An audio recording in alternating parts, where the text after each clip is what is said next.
Justice for all.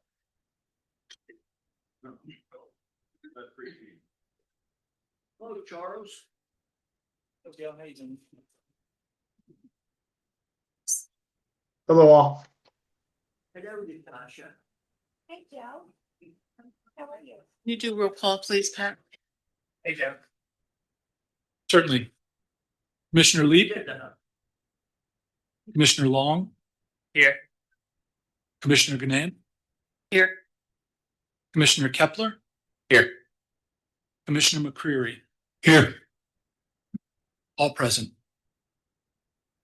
Thank you. For announcements, we had an executive session held at 5 o'clock this evening regarding personnel. In litigation, I would say. You would say litigation and litigation. Our public comment policy at the beginning of the meeting. Any member of the public may speak for up to 3 minutes on any township business. During action items on the agenda, Pocono Township residents, elected officials, and defined stakeholders may provide additional comment limited to 1 minute per item. And if you don't mind, I would like to open public comment. I have a letter from an individual who couldn't attend tonight who asked me to read this. So if that's okay, I will read the letter. And this is from Charlie Lynn Trapasso, resident and the past Parks and Rec Board president. Dear Pocono Township Commissioners, I am unable to attend tonight's public meeting in person. Therefore, I am requesting my letter be read and included in the meeting minutes. I am writing to express my deep opposition to the proposed placement of a cell tower at our beautiful Mountain View Park. Mountain View Park is truly one of Monroe County's treasures. Our crossing abilities, all-inclusive playground, pristine grounds, thoughtfully maintained amenities, and natural beauty set this park apart. So much time, effort, and care have gone into creating and preserving a place where families, children of all abilities, and members of our community can gather and enjoy such a beautiful setting. The thought of placing a large cell tower in the midst of this environment is deeply upsetting to me, and I would venture to guess many other residents who currently are unaware of this proposal. With the amount of land and other potential locations available, I cannot understand why a structure of this nature would be considered for a park that we have worked so hard to preserve. I am also concerned about introducing an additional source of radio frequency electromagnetic fields into a recreational space frequented by children and families. Regardless of differing opinions regarding potential long-term health effects, I strongly believe that concerns about exposure, aesthetics, property use, and preservation of our public green spaces deserve serious consideration before a decision of this magnitude is made. A cell tower would fundamentally alter the character and beauty of Mountain View Park. Once that landscape is changed, we cannot simply undo the impact. I plead with you, please do everything within your authority to prevent this proposal from moving forward at Mountain View Park. There must be a more appropriate location that can meet the need for cellular infrastructure without sacrificing one of the most beautiful and special recreational spaces in our community. We have worked far too hard to make Mountain View Park what it is today. Please help us protect it for our children, our families, and generations to come. With sincere concern, Charlie Lynn Trapasso. Is there any other public comment? Jim? Just 2 items from the Environmental Advisory Council for the board to consider. We discussed this the other night. Zooming EAC meetings, there's a consensus about that through the council that we'd like to start zooming the meetings. I don't know what the logistics are. I don't know who does the Zoom or any of that. No takers. Yeah, we had discussed this at our meeting. We Zoom the Planning Commission. So Got a Zoom controller over here. I don't know if that's a requirement or what. yeah, I don't know. If it is, I'm sure it's a salary position or an hourly position, and that consideration might have to be talked about. Whatever works. I mean, I could start a Zoom, whether I can manage it throughout the meeting, with the raised hands and all that stuff, that's, we could give it a go. But there are obviously, a sign in, passwords, rules, whatever the case may be. So I'm going to throw that out there. It's not a tonight thing, but we are requesting to Zoom the meetings. And I understand the limitation. If you say you're going to Zoom them and you can't, you got to cancel the meeting or something. That's fine. The second thing that we discussed, excuse me, yeah, I should stand back a little from this thing. The second thing that we discussed was email for the council members, an official Pocono Gov email, Pocono Township Gov email, just so that if we do respond to any kind of public question, inquiry, or even to have an email address published on the township page, that we don't have to expose our personal emails. Just makes sense, right? Especially in Ellen, you brought up right to know and all that kind of stuff. And I wasn't sure. I was going to check with Leo on the right to know for the advisory council. You need to be careful, not only for right to know, but in any litigation. If emails are requested and you use your private email, you expose your private emails together with phone, text, etc. not a good idea. I would not recommend it. Jim. Me either. Thank you, Leo.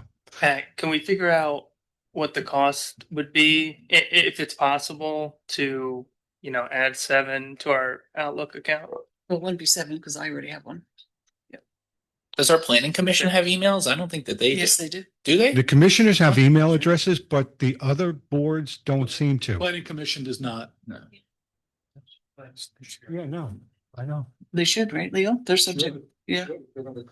Okay, we'll have to take that under advisement then. Yes. Well, I'm thinking, this is an environmental thing, and it does instantly perk up the ears of a lot of constituents when you mention environmental. I know the other boards don't. Okay. But in this case, if not an email, then figure out how they're going to contact us, right? So you got to have some way for somebody to reach out for any given reason that wants to get to the Environmental Advisory Council, the EAC, I'll call it. So it just needs to be there one way or the other. I'm not personally looking for a government email. It's fine with me. So the Zooming and the emails, I will leave that with the Board of Commissioners at some point when you're whenever you get a chance to talk about it. That'd be great. Our next meeting, we decide the meetings will be the third Thursday of every month. So unless anything, gets in the way, that's what it'll be. And so far, we're getting off to a pretty good start. And got some people doing this, kill that thing, Jim, kill stuff. You got some people picking up some action items and pursuing other things and whatnot. Can you kill it? Thank you, Jim. I guess not. So, and the other thing, the cell tower, I agree with Ms. Trapazzo. And also with what Commissioner Gant has said in the past about RFI and the dangers in such a close proximity to children and anybody else for that matter. And my concern is also, I'm sorry, Jim, time is up. no, I mean, I was talking business. I should get another minute, just one more minute. It wasn't really a public comment. It was a minute. It was up to the board. So I apologize for doing this. But also the question of how many antennas they could put on that tower needs to be raised, and also the height of those additional antennas beyond what they're asking for themselves. And that's it. Thank you. Thank you. And thanks for your patience. Cheryl, you had your hand up?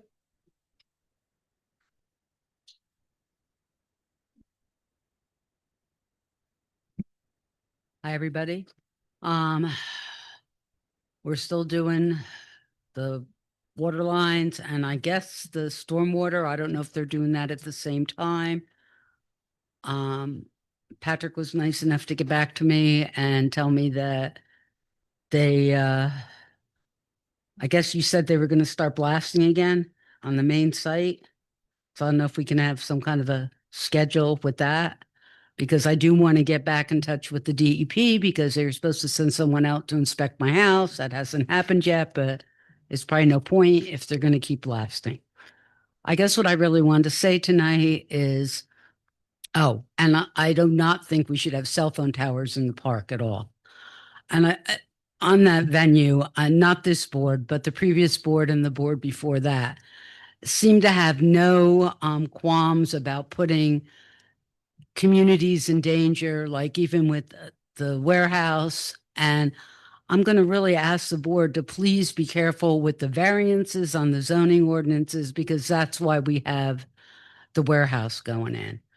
And I haven't been able to open my pool because of the dirt from everything putting the lines in, and my whole quality of life the last 3 years. And there's been a lot of gaslighting. I mean, we were told to look at the for the 10-foot easement, and we were led to believe that that was like a buffer. And then 2 meetings ago, I was told that, oh no, it's a right of way. And because they didn't pay any attention to the easement, because they ripped 4 trees out of the stone row, which on the plans, they weren't supposed to touch at all. So I guess they don't have to go by the plans. And it's just been like this, like even with the kennel, allowing a business on our private road that we have to maintain. And then zoning not enforcing the zoning ordinances when we're told, oh yeah, if they don't, follow the rules, then that's going to be a problem. And it just seems the last 3 years that it didn't matter. I mean, I just go back to Kevin's lane, because I can't believe that it was okay to destroy that whole community and those people's property like that was done without any kind of buffer or anything protection for them. And it was the same when they wanted to put the cell phone tower on a private road. And I know it wasn't you guys. And Ellen, I really thank you because you're the only one that actually stood up for people. But I just really, maybe we can be a little more transparent with some of this stuff, and we can actually get the real, because right now I'm pretty sure that we need a glossary for this board because words don't mean the same thing. So thank you. Thank you. Any other public comment?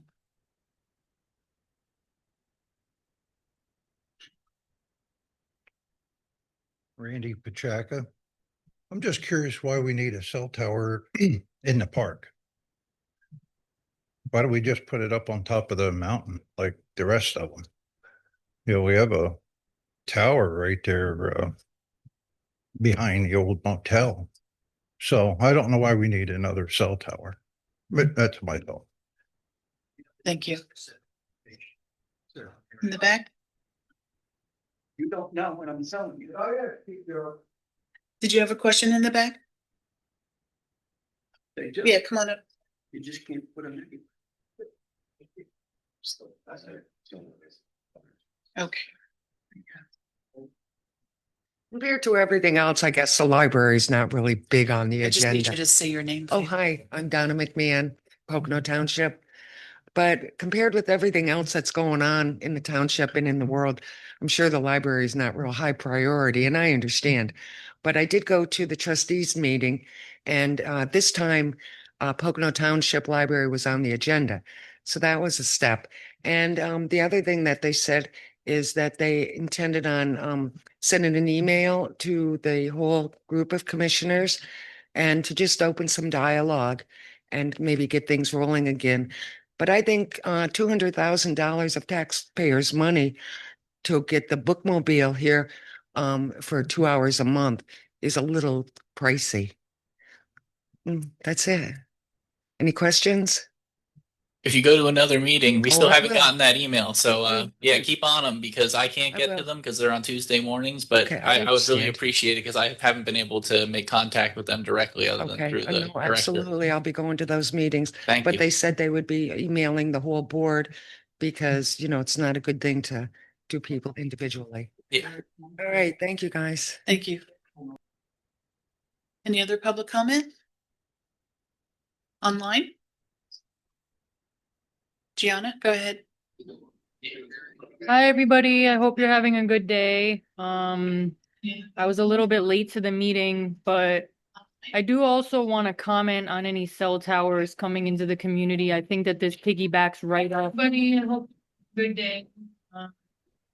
I was a little bit late to the meeting, but I don't know if that there's some comment on any cell towers coming into the community. I think that this piggybacks right off. Buddy, I hope good day.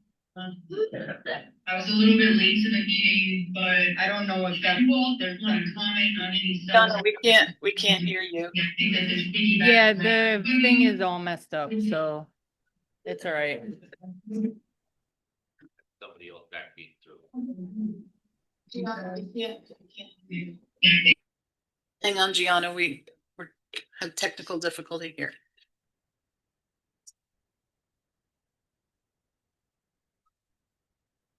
It's on her side. We're getting a lot of feedback. I don't know if you're next to other electronics.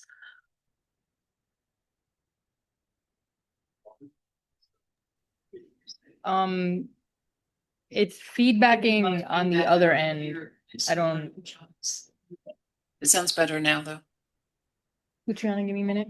I just wanna comment, I don't agree with. Sounds better now. Luciana, give me a minute. Gianna, I'm sorry, we can't hear you.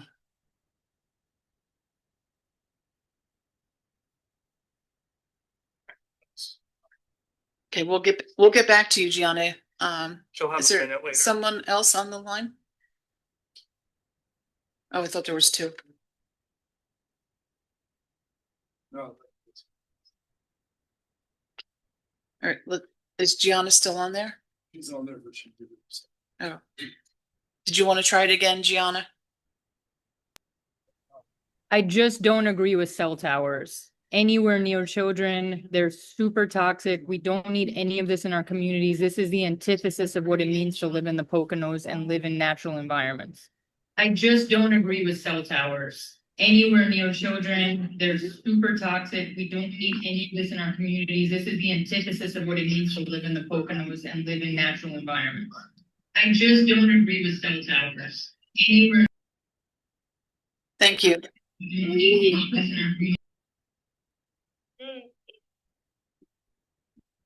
Any other public comment? No. Okay. We're gonna move on with the agenda. Next up, we have interviews for Planning Commission. Marissa Bayati and William Lynch, are they both here? Is William here? I don't see him. Okay. Is he online? Okay. You can come on up. Yep.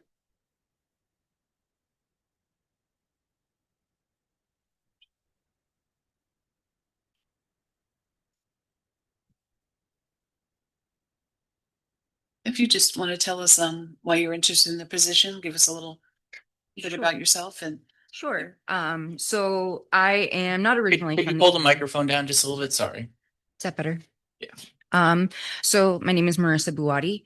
I have been living in the Poconos for the last, it'll be 6 years in March. First and foremost about me, I consider myself to be a humanitarian. It is really important to me that people have what they need and in the areas that they live in. So that is one of my biggest reasons for applying.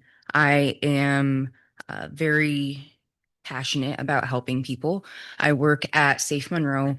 Right now I do prevention education and outreach. So I go out into the community and I speak to them about violence, how to be safe, what signs are of people going through that so they know how to properly respond.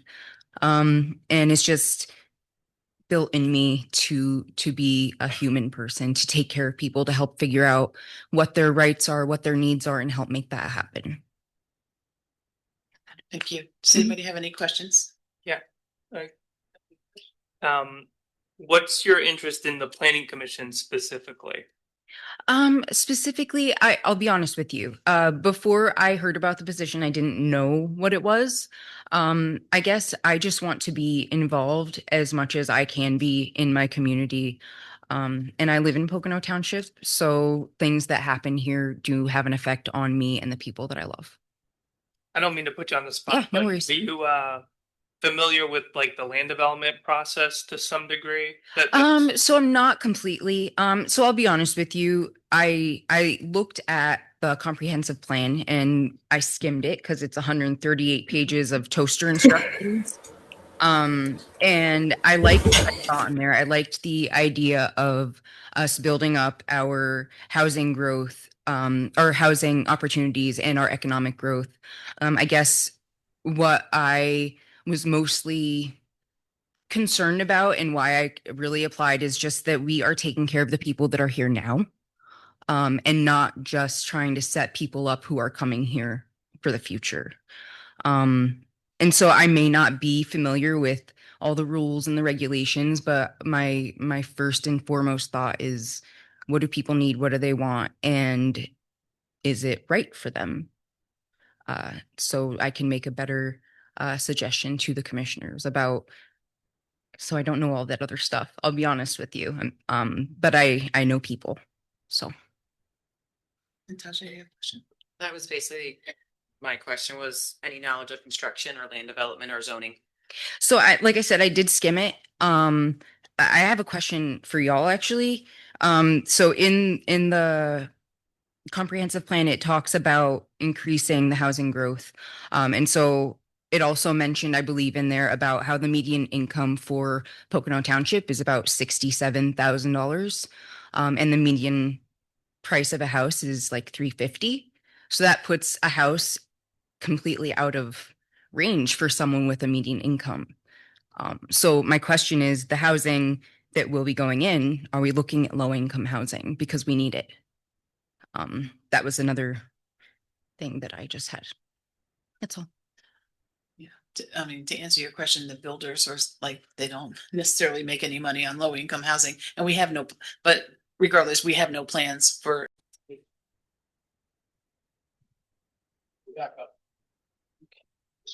Can I address something Go ahead with really your question, quickly? Charles.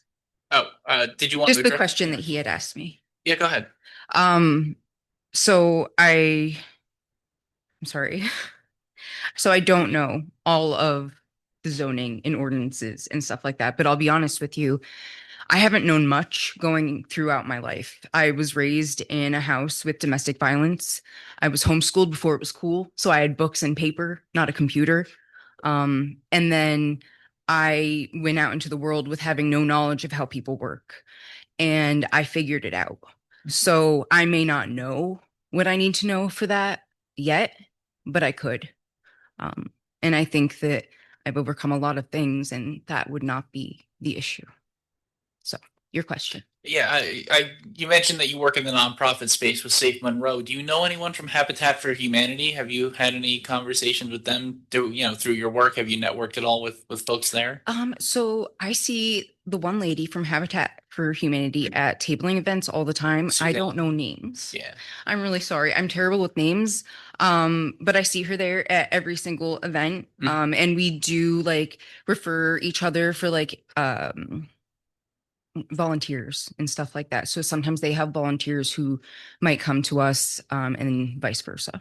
Okay, I know that they've been working on more housing initiatives too, and I was just wondering if you would network with anyone from them through your That work hasn't in the come up nonprofit in that space. capacity, but it's a good idea. Okay.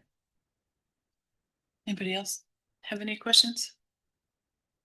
I had one. I mean, understandably, right, you're not a zoning expert. Yeah. But do you have the time to devote to not necessarily become the expert, but to get enough knowledge to? I do. To work I on the do. planning? So I create my own schedule at work. And they're very big on I'm sorry, I'm really terrible with words today, but they're really big on self-improvement. And I know that I can spend time either there or in my own personal time doing that research and because that's when I've done it now throughout working. I've been reading the comprehensive plan as best I can and whatnot. So the position available now is an alternate, but the alternates do attend to gain the knowledge. Mhm. And then if we don't have a quorum, they fill in. So you feel you would be able to attend the Yes. meetings? Yes, I do. Thank you. Anybody else? We're good, right? Okay.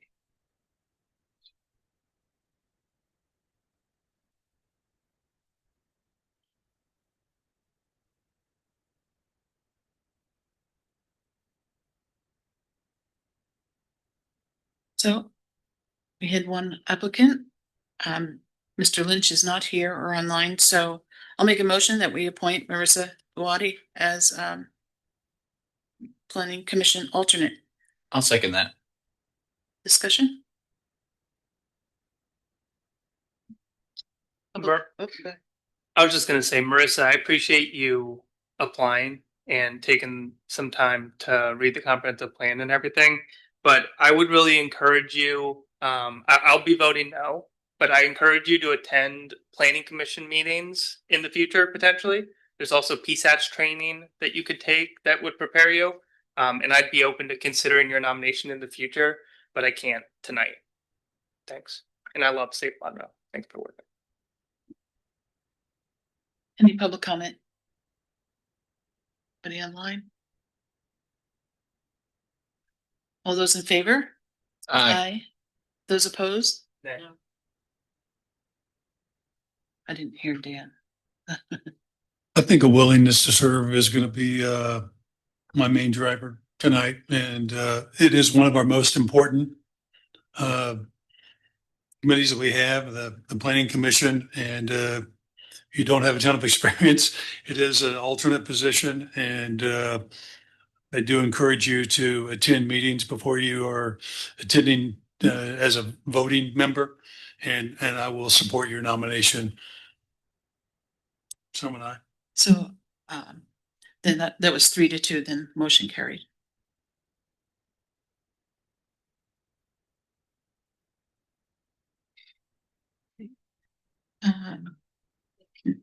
Next we have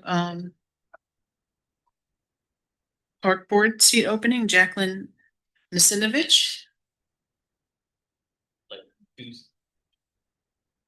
Hi, I'm Jacqueline Nasinovich. I've lived in Monroe County my entire life. I was born here. And I've been a resident of Pocono Township for the last probably 9 years. But like I said, I was born in Monroe County. So I've lived in, I spent some time in Jackson Township. I've lived in Paradise Township and now most recently in Pocono Township. So I've kind of been around the area. I've seen a lot of changes in the Poconos in 38 years, of course. But I love this area. I love being outside. I love the outdoors. I really enjoy fishing and hiking and kayaking. And I really love, outdoor spaces. And I think it's really, really important to preserve the outdoor spaces because I feel like that's they're one of our strongest assets that we have in this community. Thank you. Does anybody have any questions? Jacqueline? How'd you hear about the position? On Facebook, actually. Okay. I saw it posted by Chief Wagner. Actually, I saw it posted, and then I did some research on it, and then I figured I figured that the parks are so important that I might as well apply.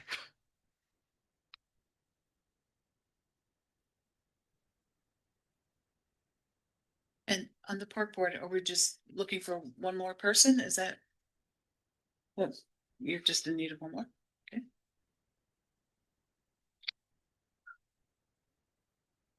Okay, then I'll make a motion to appoint Jacqueline Nasinovich to the park board. Did you have something? Natasha seconded. I second. Oh, I didn't hear you. Any further discussion? I mean, I don't recall us ever voting to open this up for applications. I just want to make sure that everyone possible had the opportunity to apply. And I don't remember seeing very much advertisement for it at all. Yeah, I think you're a very qualified candidate looking over your application, everything like that. I just want to make sure that we've done our due diligence to make sure that people know that this this opening was available. I understand. I actually saw it on the Pocono Township Facebook page, and I saw it in several different Facebook groups as well. I believe it was back in June. I think my letter of intent was dated June 26th because I just looked at it, so I think it was June 26th. And I emailed Chief Wagner and had a conversation with him back in June. So I did see it posted in a couple places, but I don't really know. Yeah. Can you just refresh our memories? It's been posted, obviously, right? So we obviously okayed it. Yeah, it was in the Pocono Record as well. When was it posted to the Facebook? Because I'm on the Facebook right now and I can't find it on here. I'm just trying to. I might have seen it in Pocono and Jackson Township happenings. Yeah. It might have been that group. Yeah. Okay. I know that group is one of the more active ones in Pocono and Jackson Townships. Okay, and I know that one of the admins for that group is also on our park board. So. Oh yes. Yeah. So. I do just want to make sure that this was advertised properly through all the proper channels, before we go and appoint someone. It was in the Pocono Record. There's an affidavit of. Yeah, no, I see the Pocono Record, but nobody reads the Pocono Record. Well, that's the legal requirement. So, yeah, no, I know. Okay. Well, yeah, well, I think we should do more than the bare minimum personally. We did the paper and the Facebook. So I don't see the Facebook. We did not. It does not appear that we. She saw it on Facebook. That's how she replied. Well, yeah, but I know. I don't have a subscription to the record. I don't pay to read it. So, all those in favor? Aye. Opposed? Nay. Thank you. Welcome. Thank you. Thank you. You can probably get together with Erica at some point. Right? Okay.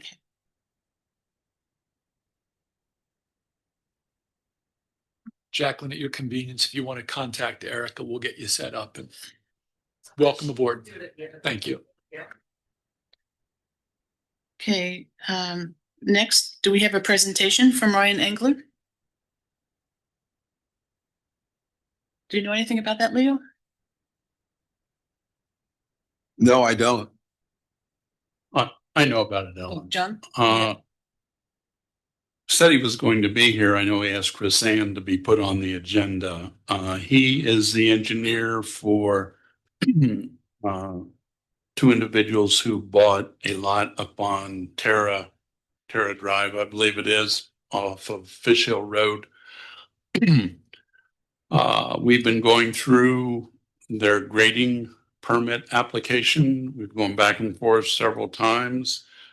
He does have a stormwater management concept that works and meets our criteria, but I don't think he wants to put it in. So I think that's why he was coming here. Yeah. But okay. So I'll just ask one more time, is Ryan Engler here or online? Then we'll move on. Thank you, John. We have no hearings, no resolutions. We need a motion to approve a consent agenda of old business minutes and the financial transactions through August 3rd, including expenditures in the amount of $424,669.58 for the general fund, sewer operations, gross payroll, capital reserve, and construction fund. Did somebody want to make that motion? I'll move that we approve a consent agenda. Second. Discussion? I just had maybe a correction on the minutes. I think Peter Gons's name ends in an E instead of an A. But other than that, I was okay with the minutes. Does anybody have anything else? Any public comment? All those in favor? Aye. Opposed? Motion carried.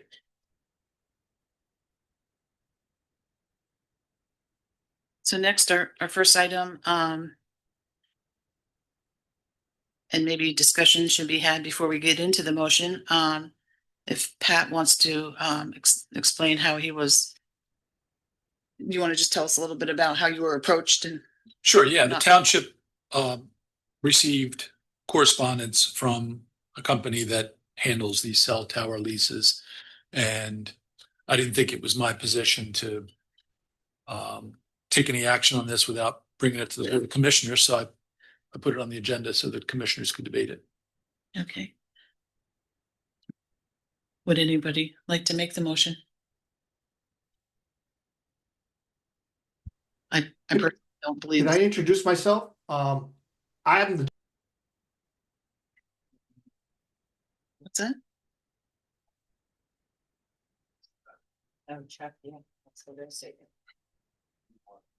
hello. Hang on one second. We're in the middle of a motion, or we're in the middle of a discussion. Thank you. Discuss it, or are we discussing it without? Well, I wanted to know what it was about before, if we even wanted to make the motion, but I don't know. So, but if somebody wants to make it the motion, so he can discuss it. It's not a motion right now, right? So we're not discussing necessarily. We're not entertaining public comment because we didn't make a motion yet. So that's what I'm saying. Do we want to take up this? I personally do not, but that doesn't mean we don't. I'm not for it, however. Should discuss it about the agenda. And whoever zoomed in. Okay. I don't care. Sure. Then I'll make, for discussion purposes, I'll make a motion to discuss the proposed cell tower. Madam Chair, we should make a motion to discuss it as a committee of the whole. That would be the motion, and then we can discuss it informally that way. So moved. Is there a second? Second. Discussion. And the board have anything they want to say? I mean, Quick question for Patrick. How many acres is Mountain View Park? Ballpark. I don't know off the top of my head. It's pretty substantial. And do we know where they're wanting to locate it? Do not. No, they They provided us a map. Yeah. Yeah. Rough The specific location would be determined according to the gentleman that I corresponded with, if the board was interested in moving forward. Their proposal was in the packet, Dan, and they're proposing to put it literally next to the pickleball courts. Next to the Little League, and I personally think it's an absolutely terrible location. If they were gonna choose Mountain View Park, there is a ton of area that they could potentially use and ask us for permission, but they're looking to use our current access road and then put it in a clearing next to where everyone's going to be. So I don't like the location at all, personally. I will say I was initially in favor of this because I know we have significant swaths of Pocono Township that just have no cell service whatsoever. It's like, a dead zone, and it's a public safety hazard to have so many people not able to make phone calls. When there's an emergency. At the end of the day, this is on public property. It would be a lease for the township. We'd be making money off of it, and it would save it from being on private property, which I know was a concern with, it was at the end of a private road when it was originally proposed. But I can see that, from members of the public that there's really no interest in this. And so that's why I'm not really interested in moving forward with it. I'm servant of the public. For the record, Mountain View is 81.6 acres. Thank you, Paul. The board have any other discussion? Well, not that it makes a difference in my opinion, however, Patrick just pointed out that their map's incorrect. So there's no pickleball court there where they said there was. So it's up on top of the mountain. Doesn't change my opinion, however, just for the record, it's And it looked like it was in the middle. incorrect on the map. Yeah. Okay, and then we'll talk to the gentleman on the tried to, right? Yeah. Is he the person from the cell tower? Okay. Just so we all know who we're listening to. Can you hear me now? Charles, can you identify yourself for the Board of Commissioners and your Most role? certainly. My name's Charles Bertomesso. Everybody calls me Chuck. The location was purely me going off Google Earth, looking at the most convenient way to place a tower without disturbing the land, as limiting the disturbance of the land. You do have 81.59 acres up on that property. I did select you with a few other private property owners I sent letters out to. And one of the commissioners did touch on it. I work for TowerCo. We do not transmit wireless signals. We work on behalf of Verizon, AT&T, or T-Mobile. And one of those carriers approached us and asked us to search the spring because of the lack of coverage in that area. And I would ask, I could appreciate everybody's point of view initially, and I respect that. And I just would agree to disagree because it becomes a public health and safety issue. Because sometimes ambulance and fire engines and other services do use the wireless carriers to transmit the data. I would say it's all about the data. Somebody did mention a tower on a hill, I believe. If I know the location that individual was speaking about, it is off or near or adjacent to the main highway, and that's over 1.5 miles away from where the center ring is. So the wireless carriers, as they upgrade their equipment, the actual signal distance gets smaller. So it was just a general proposal that I sent to the town, by the way, just to get the conversation talking. Thank you. No We're problem. talking. Any other public comment? Cindy? Okay. So you, Cindy Gregor, got run. You know that I know more than I should about towers. Okay. We also have a EMS system that does not include the towers. They have their own communication system. All right. The other thing is too, according to Pocono Township, they're supposed to have 3 locations. So they're supposed to look for 3 locations. We also are doing an overlay that we're not going to have them in residential areas. Well, there's residents right there by the park. So those are all things that have to be looked at. And at least if you were going to do it by 80 in the very back of the park, you would still have to have 1,500 feet. Okay. And as far as you still have to be 1,500 feet away to even get service. So that's why, like, if you're at the loft and you don't have any kind of service, it's because the huge tower behind the Days Inn, all right, is right there. But I believe it falls short of that 1,500. So I think there's a lot that goes into it. It's not just we're going to put it here, and certainly not next to our pickleball courts. Thank you. Yep. Any other public comment? Frank? Frank Riley, Pocono Township. The price that he just for rent, they said $950 a month. These things can go up to $5,000 plus per month, depending on the development and where it's going, what the demand is. I mean, you might be talking $5,000 plus a month in New York City or LA, but we have a lot of people around here, and we need cell service, so I certainly would be doing it for $950 a month. What else? Yeah, and the rent escalation 1% annually is next to nothing. You're losing money on that. So I wouldn't even, just for starters. Thank you. Any other public comment? Anybody online? Gianna?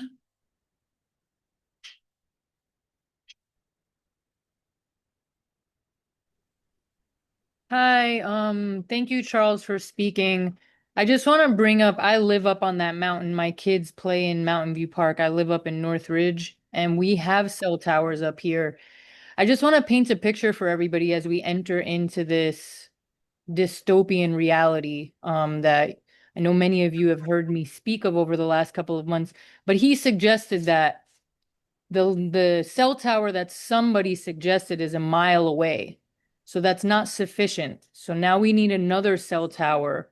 So imagine the world that we might live in where everybody needs a cell phone and there's a cell tower every mile because there's such inefficient technology that they're not actually working. We already have cell towers up on this mountain. I can see them from my house. If they're not efficient, then why aren't we asking these developers to create better and more efficient technology versus allowing them to continue to put their inefficient and very dangerous technology all over our grounds and all over our earth? So those are just my comments. My kids play at that park. We definitely do not want any more cell towers. it's okay if you don't have service for a 1 minute section of space. I don't think that that's going to change anything. But if we continue to say yes to things like this, it means a cell tower every mile. Anybody else online? No. We have a roll call, please, Pat? I don't think we have a motion. I We were thought just considering it. No, we made a motion. Well, we made a motion to consider it as a quasi committee of the whole, which means we don't have like a motion that we're voting on. We are just considering it. If we've reached the end, we're not making a motion. We can just discharge the committee and move on. I'll make a quick comment if I could. I think I know the trim, but I do want to, I think this is one of those issues that's kind of a 50-50 issue, and haven't gave you guys here in the audience a chance to hate me yet, so I will now. And I think the pros are, you do get better cell coverage, helps with EMS. You do get revenue from a cell tower. The cons, the health concerns, I think those are sometimes overstated personally from the science I've read. And eyesore, and I think Frank nailed it too. I mean, it's a lousy lease that they kind of sent us. In my opinion, if you look at it, it wasn't very good. So, and when I say it's a 50-50 issue, I think 100% of the people I heard here tonight said no. So I do listen to you guys, and even though I don't think it's a horrible thing, I'll also be a no vote tonight to make it unanimous, I think, from what I've heard.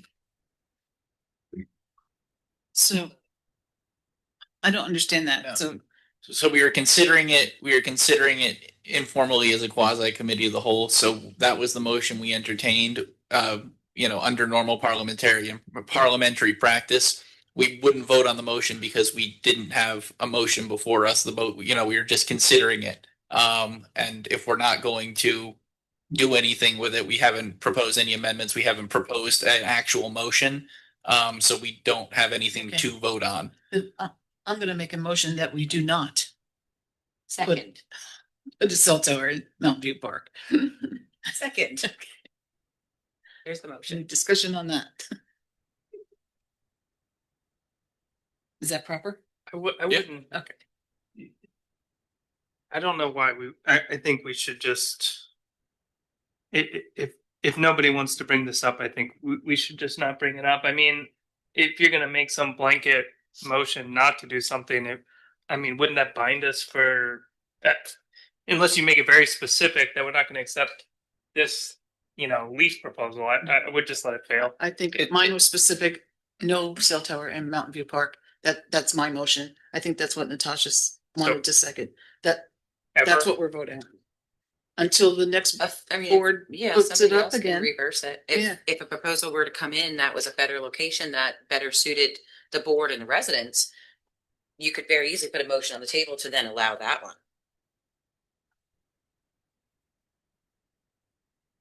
Huh? They have one on their roof already. We did that last year. It's not generally proper to do a motion not to do something. It is, I would say, probably a little strange, but if we wanted to preclude it from happening in the future without our intervention, but again, nothing could be done affirmatively without our intervention either. So it's kind of a motion that serves no purpose. So Well, it tells the gentleman on the phone we're not interested officially. That's where I'm coming from. Thank you, though. Any public comment? Anybody online? All those in favor? Aye. Opposed? Motion carried.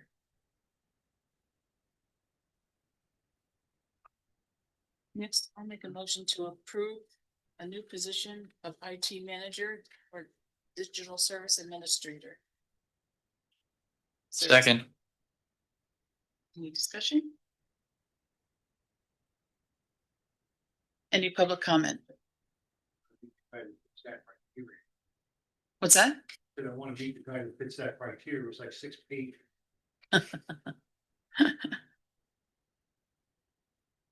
Anybody online?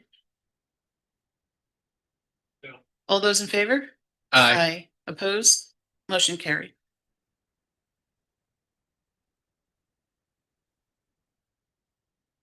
The next one is actually, I think we've done this already. We just need the contracts drawn and signed, so I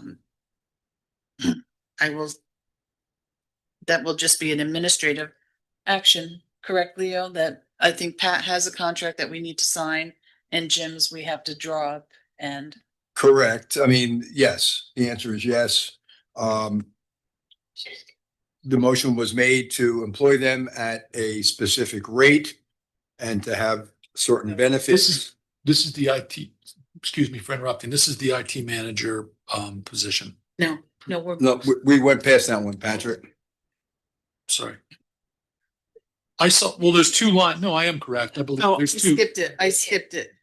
I didn't do that one yet, I apologize. but I skipped Apology it. accepted. We'll go back to that, but I skipped it over to you and Jim.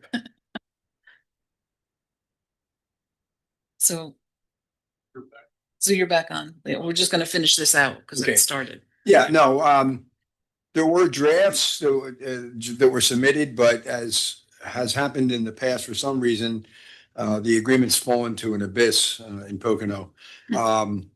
So yes, I mean, there were motions made to hire Jim and Patrick with annual salaries associated with those positions and benefit packages.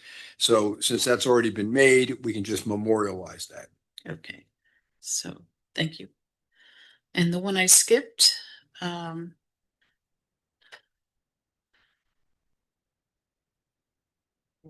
yeah, motion to advertise for an IT manager or hire our current subcontractor as township employee. Second. Seconded by Natasha. Discussion? I would make the motion to strike the hire current subcontractor. I want to advertise this position. Okay. Anyone else? A second? That amendment? Or Well, leaves it open. we can't do both. We have to do one or the other, right? We have to either hire him or we have to advertise. Yeah, so we're discussing it. Yeah, Well- I get what you want to do. I don't want to change my motion yet till we discuss it, because maybe we're gonna go the Well, other way. I made the motion to make that amendment, so that's what we would be discussing. Do we want to? I mean, if I get a second on it. I don't understand what we were discussing. I'm trying to make an amendment to the motion to strike the section that says we're going to hire the current subcontractor. Because we made the motion as do one or the other, which is not a proper motion. We would either have to hire or we'd have to advertise. Leo, we can't discuss it as I motioned it? You have to first address the motion to amend. So the person who made the motion would have to agree with the amendment, as would the seconder. If you don't get agreement between the person who made the motion and the person who seconded the motion to amend would fail, and you can discuss your motion before you. Yeah, we haven't seconded the motion, so. Was there a second to the motion, Aaron? I'll second. I don't think it was seconded. Natasha I'll second the amendment. Yeah, well, now this is a subsidiary motion. To amend is a subsidiary of the And main motion, so. Does anybody want to second that? There is no second. So tell me what it is again. So we have a motion on the floor to hire, I get that. advertise or to hire. I made a motion to strike the hire from the motion because I want to advertise. I only want the advertise section to be included in the motion that we end up passing. I believe that is, the most appropriate thing to do. We're hiring a new position. I think we should advertise it. I'm a fan of our current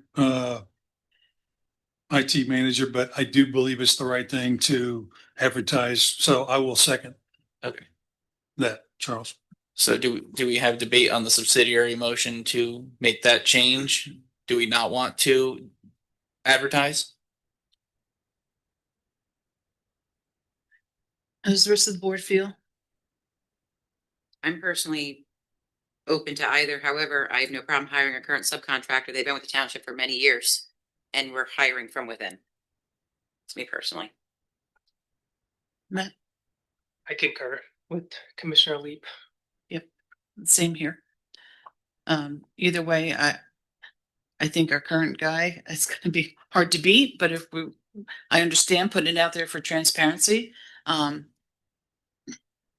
it's not just for transparency, it's. And for I the mean, best hire, for the best Well, hire. it's for the public. I mean, everyone should have an opportunity to be involved in this government. I don't think people were very happy with the way things were done for a long time, where we just chose people from internally and just continued to pick our own people. I think it's important that members of the public feel that they have the opportunity to involve themselves in this municipal government. And I think the best way to do that is by advertising anytime we have an opening, whether it's for the park board, whether it's for the planning commission, and whether it's for a full-time salary position with our township, especially when it's for a full-time salary position. I get that, and I can go either way tonight, but I also believe in promoting from within. And when you got somebody that's been here many years, and then you turn them away to get somebody you don't even know. So I think there's a time and a place for both, but. Well, I would completely agree with that. And I think Jim would almost certainly be the most qualified candidate to apply. But I think, especially considering he has personal experience working here in the township, but I still don't think we should preclude others from, throwing their hat in the ring if they feel that they've got, they got the skills and they are passionate about it. Okay. Any public comment?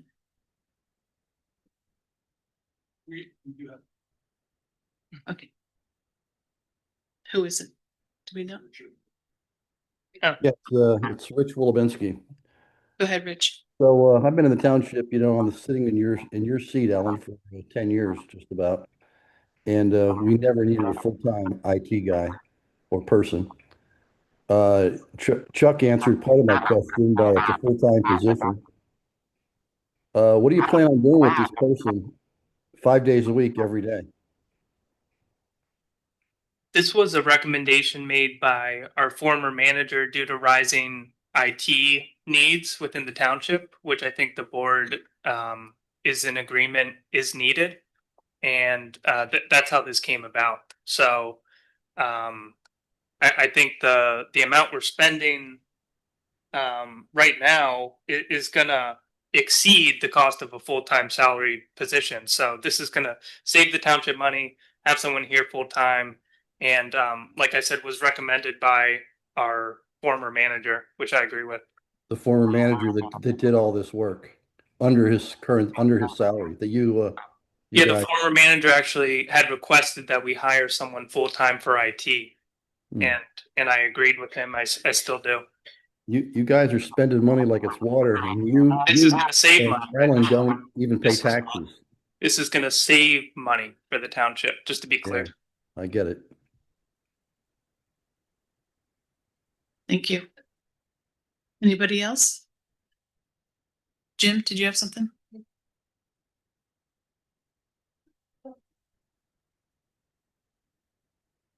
It's kind of typical in a business environment to advertise a position for a certain amount of time and then promote from within. I mean, there's nothing wrong with that.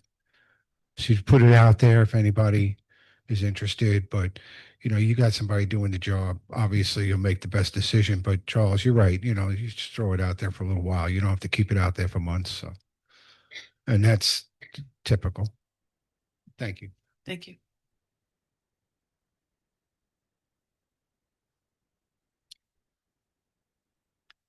Okay, so we're voting on Charles's motion to amend the original motion.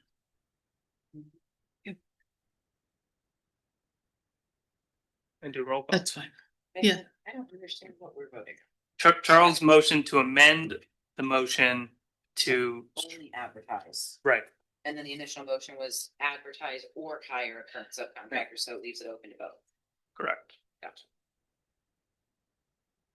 Okay, let's do a roll call. Pat, please. Roll call vote. Yes, Commissioner Leap, No. Commissioner Long, No. Commissioner Ganand, No. Commissioner Kepler, Aye. Commissioner McCreary. Aye. Motion passes 3-2. No. No, Failed. Sorry, failed. Yeah. Build an amendment, yeah. So now do we go back to the initial motion? But we would need a motion to strike the advertisement portion so that we can pass the motion to simply hire our current IT. That was never the motion to begin with. Well, the motion is to do both, and we can't do both. We have to do one or the other. It's not to do both, it's to do, it says or, it doesn't say and. Well, we Wait, have to can do you- one or the can you- other. Can you weigh in, please, and let us know how to proceed? So we can advertise and still have the option to potentially hire a current person sitting there. That was the motion.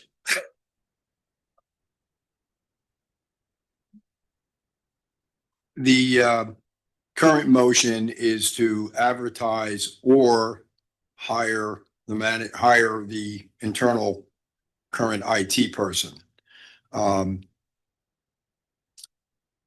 You have to make a decision as to whether or not you're going to advertise for the position or hire. I don't know that you can do them both unless you say advertise and then hire, but then why would anybody apply for the job? And that wouldn't work. So my feeling is that either you're going to advertise for the position or you're going to hire Jim. But that's the pleasure of the board. Okay. Very good. Then let's just get this over with. Make a motion to advertise for the IT manager. Is there a We'll have to second? rescind the motion that was on the floor, because we have a motion on the floor to not a proper God. motion. Do you withdraw your original motion, Ellen? You made the motion, right? I'll withdraw it. All right, and I think Just get I that. seconded, right? No, Natasha did. Okay. Okay. Now I'll make a motion to advertise for the IT manager. Second. All those in favor? Aye. Aye. Opposed? Nay. Motion carried. Got me as a nay there? Yeah, just so I'm Natasha. clear, there was Natasha and Natasha Commissioner, and Matt. Commissioner Lee, Nay. my apologies. Yeah. Commissioner Long were no's. And the rest were yay, nays, ayes. Okay. It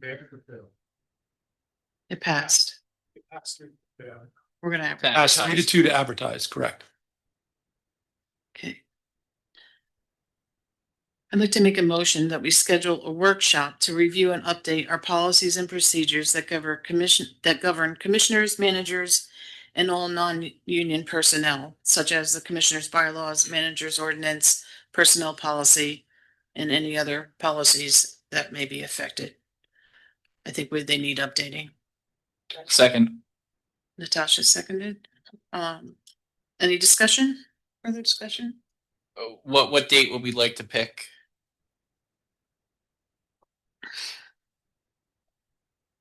Well, it's vacation time, so I'm not sure. I'm fine with kicking it out of August if we want to wait. My August is also pretty open because it is vacation time. But Yeah. I'm on vacation in September, but it could be early September. I'm not on vacation.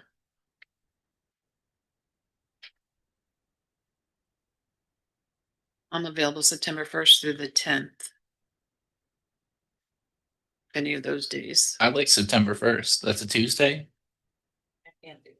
No. No, okay.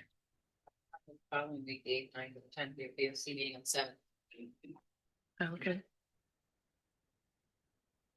I think we have it on the 8th. I think the 7th is Labor Day, isn't it? Oh, so we got- Okay. Yeah. All right.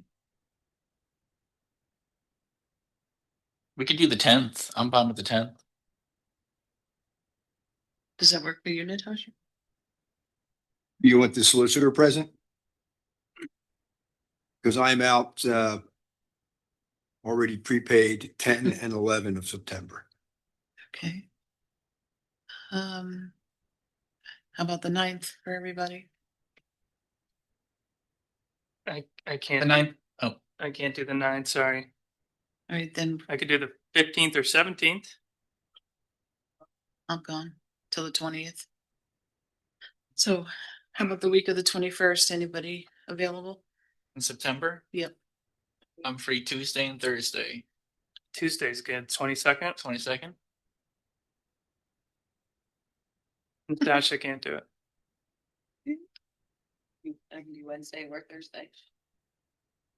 I could do Wednesday or Thursday. I'm good. 23rd or 24th. I'm good Wednesday or Thursday. Okay, Matt? EAC meeting. Oh, Thursday's the EAC. No, the 24th is the fourth. It's the Is the fourth. fourth. Yeah. Okay. That's okay. Thanks for looking out for us. The 24th is better for me. Is everybody good on the 24th? Yeah. Leo, Yep. Yes, I'm fine. Okay. Thank you. what time do we want to start it?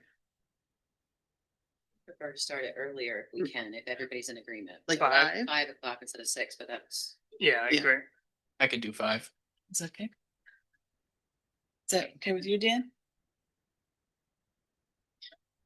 Yes. Okay. So September 24th at 5 o'clock. Thank you. If you could advertise for that, please. Can we, sorry. Because there's so much on that workshop agenda, can we set a time limit in advance? And then schedule a second meeting should we choose to? Because Sure. sometimes our meetings have gone till 11, 12 o'clock at night. Yeah. So if we can set a time, like we do for the zoning meetings. Yep. What time? How many hours? You How wanna about go? I'm fine till like 9. Oh. You know what I'm saying? Like, I'd like to get as much done as we possibly can. I just don't want to sit here till midnight. Right. Okay, I'm fine with that. How are you, Leo? You gotta travel. No, it's fine. That's fine. Starting at 5 is fine, and whatever you want to end is fine. Maybe, okay. Okay, it might not go that long. Okay. 5 to 9.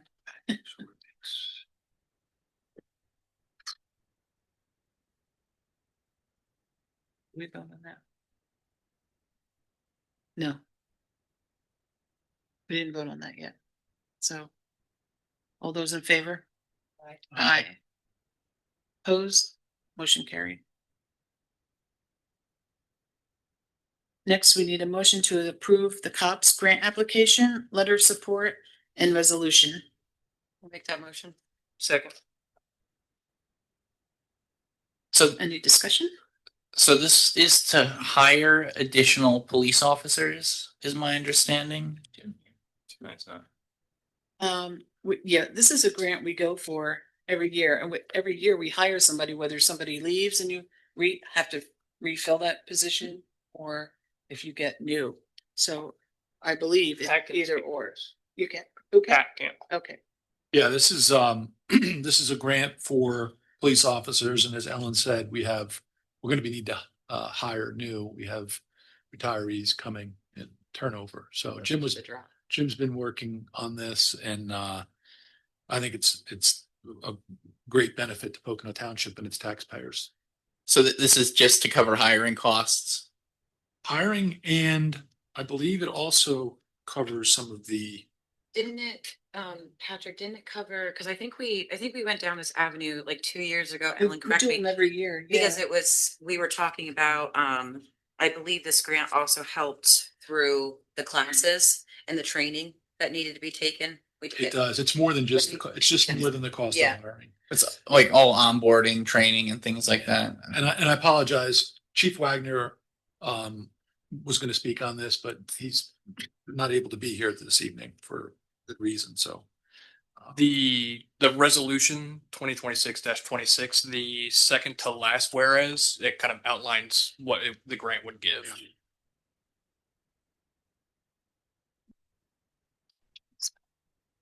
And just to be clear, this is for hiring for turnover, right? It's not for hiring additional officers that aren't. I think it's either or. My concern is just that, if it's only covering hiring costs, it's a long-term expense on the township. The police budget's already more than 50% of our budget, so I just want to make sure that we're not expanding beyond our means. If it's for turnover, that's one thing, but if it's for enlarging the department further, I'm just concerned that we're getting a bit ahead of our skis in terms of how we're going to be paying the benefits and the salary of that employee, or two additional employees. So Paul pointed it out, but the resolution, it states that This COPS grant would cover 75% of approved entry-level salary and fringe benefit costs for each position for 3 years within a 5-year period of performance. We would have a 25% match. So federal funding to help offset the cost of hiring a police officer, I think, is a great thing to do. Yeah, saves a lot of money. We have chief that's dialed in, so if you want, he can. Did he want to speak? Yes, yeah. Jim, did you want to speak to that? Yes, can you hear me? Yes. Yeah, sorry, I've been trying to save you all a lot of time here, but I couldn't get synced up with Jim. Thank you, Jim, for picking up my text. I apologize for not being there. Thank you.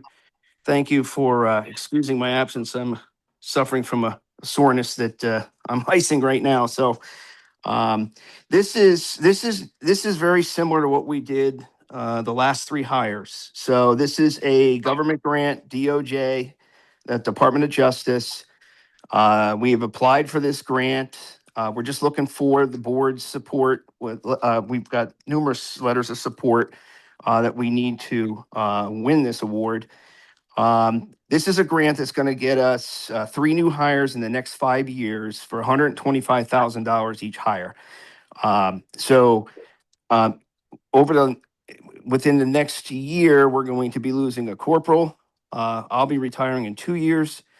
This is something that we definitely want to take advantage of, or we'll be replacing at full cost without it. So this is definitely a benefit for us moving forward. This is not to enhance the department in any way other than filling the voids moving forward in the next 5 years. Thank you, Jim. Thank you. Does the board have any other thing for Jim? Any public comment? Anybody online? All those in favor? Aye. Aye. Opposed? Motion carried. Thank you for all that work, Jim. Madam President, I believe we have Ryan Engler here who was scheduled under presentations. Do you want to allow him to address the board?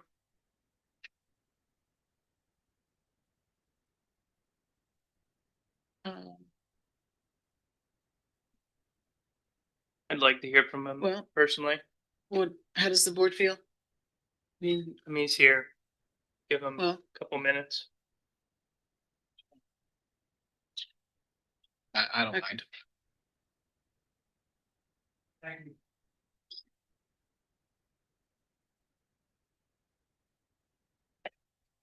Here, turn this on, or do you guys hear me without a mic, or? It should be on, but you need to speak into the mic for the record. Thank you. Yeah, all right, it's better. All right. My name's Ryan Engler. I'm here representing Robert Calora Engineering. I wanted to present 2 plans to the board that we're asking relief for. One is at 71 Laura Loop Road. The other one is at 307 Terra Hill Road. We've been working through stormwater management on these 2 lots. And these 2 lots are lots that were left over in an existing subdivision from the 90s. And they're 1 acre lots, a little under 1 acre lots. They're smaller lots.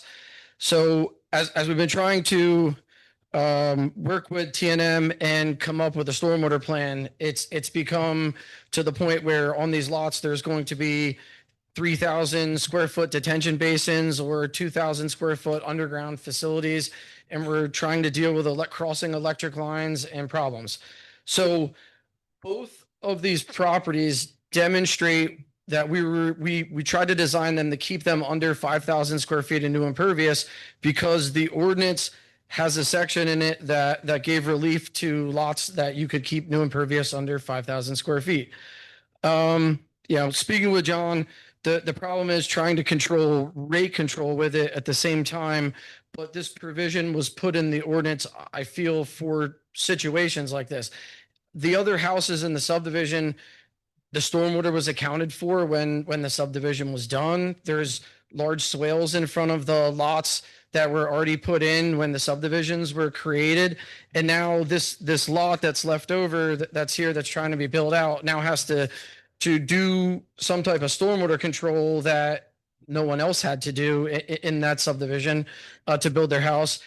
And we're not at the end asking necessarily to do nothing, but we were looking for relief to try to possibly control the 2-year storm and hold the 2-year storm so we can reduce the size of these facilities and not put the burden on these homeowners. John, I thought you said they came up with a plan, but they didn't want to do it. Well, I think that's what we just heard. Okay. Yeah, on the one lot, presented another plan and there's still a question of, are we handling all the water from neighboring lots that are above, trying to divert it around this lot and then create more earth disturbance to try to divert other people's stormwater? When I feel that we could do something that is more reasonable and still protect the residents. This is for single family homes? They're for single family homes, 2,000 square foot homes. And, I feel that this provision was put in the ordinance for the situations just like this. And it puts the burden back on John to make a call and to feel, if it's warranted to try to use an ordinance that was put in place for designing an entire subdivision and handling the stormwater for an entire subdivision, which I feel that part of that was done when these subdivisions were designed. What's the zoning on these properties? Are they both residential? Do we know? Yeah, they're residential. So what is, I'm thinking, John, you're thinking they should do it, but I'm going to ask you, what is your opinion of what should be done? Well, there's several issues that have been raised, and I'll try to address each one. Mr. Engler's referring to the stormwater management ordinance, which I think he's characterizing as saying if you're less than 5,000 square feet, you don't have to do it. That's not correct. What the ordinance states specifically and is that if it's less than 5,000 square feet, you don't have to submit a plan, but you still have to put in the stormwater management. So we've had these discussions with other engineers in the past. Conservation District supports this position that yes, you don't have to submit a plan, but you have to put in the provisions. And I don't know how you put in the provisions if you don't prepare a plan. I mean, it's a poorly written ordinance, but it says what it says, and it does not say that you don't have to do it. The lots are not unique. It is an older subdivision. There was not detention provided in the older subdivisions, which is why it applies to the individual lots. If there were detention basins, if it were a newer subdivision, and there were detention basins in the subdivision where the stormwater was accounted for, they wouldn't have to do it. But that's not the case on these particular lots. So the policy has been ever since the grading ordinance was adopted about 3 or 4 years ago that these lots have to do it. We've probably reviewed in that amount of time, maybe 50, at least 50 grading ordinances, and the people don't have any problem complying. The proposal that you brought before us is an in-ground system. It's a rock system where you count on the voids between the individual rocks for your storage. Quite frankly, I think that's the most expensive system you can design. I brought an example for me, which I can share with you if you would like to see it, of another lot on Shine Hill Road where they have a simple 2-foot berm on the downhill side of the lot that handles just about the exact volume of water that you're dealing with. I checked your site conditions. You've got ideal site conditions on the one lot. It slopes perfectly down to the road. You've got 6 foot of depth till you hit a limiting zone, and you have a outlet structure right there that you can discharge to. You could easily excavate 1 foot into the ground, put up a 1 foot berm in addition, and pretty much match the requirements on this other lot that I've cited as an example, and it would work perfectly. So I don't see the need for relief, and I don't think he's being treated, or his client is being treated any differently than anyone else. Thank you. Does the board have anything? Oh, Tasha, she'll be back, right? Yeah, my client was trying to not have a detention basin or a water area to hold water, stormwater sitting in their front yard where you drive by and nobody else does. So we tried to do other things and you have to put outlet structures in to hold back the release and hold back the 100-year storm and reduce it to the 50. And I feel that that's an undue burden on a single family resident, in a one lot in one area that all the neighbors around didn't do it in that subdivision.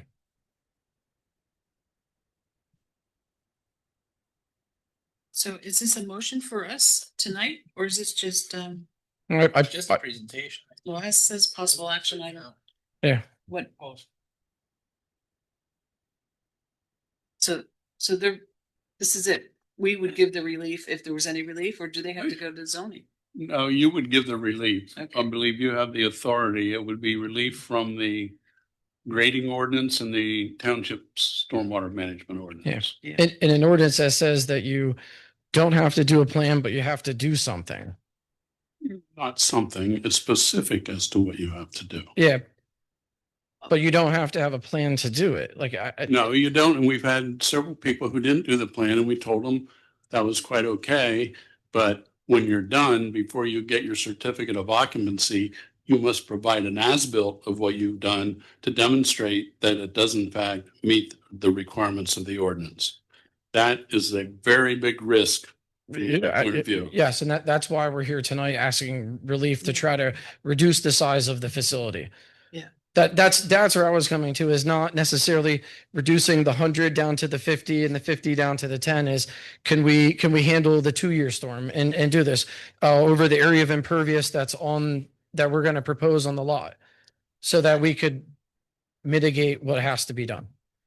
So, John, is there a concern then that if this were granted, this could affect the neighbors if the stormwater runs into their property if this isn't done, or what is Mr. Ang was referring to when he says reduce the 100 down to the 50, et cetera. There was a study done township wide. Actually, I think it was done countywide, dividing the township into various watersheds. And it analyzed the rates of runoff and what effect the runoff would have on downstream property owners. And after that analysis was done, they assigned different values to various watersheds so that it would prevent flooding in the future as more homes were built. And in this particular watershed, as Mr. Engler pointed out, it suggests that the 100-year storm be reduced to the 50, the 50 to, I don't know if it was a 25, I don't know if it's straight. It's a 50 to the 10, which makes it very difficult. That's a restrictive one. You're saying it's difficult, but if we're listening carefully, what you're saying is your applicant doesn't want to do two things. They don't want stormwater detention on the ground, which is clearly the most economical and not intrusive or obtrusive either way, or they don't want to spend the money to put it underground. So that's what you're being asked. Okay.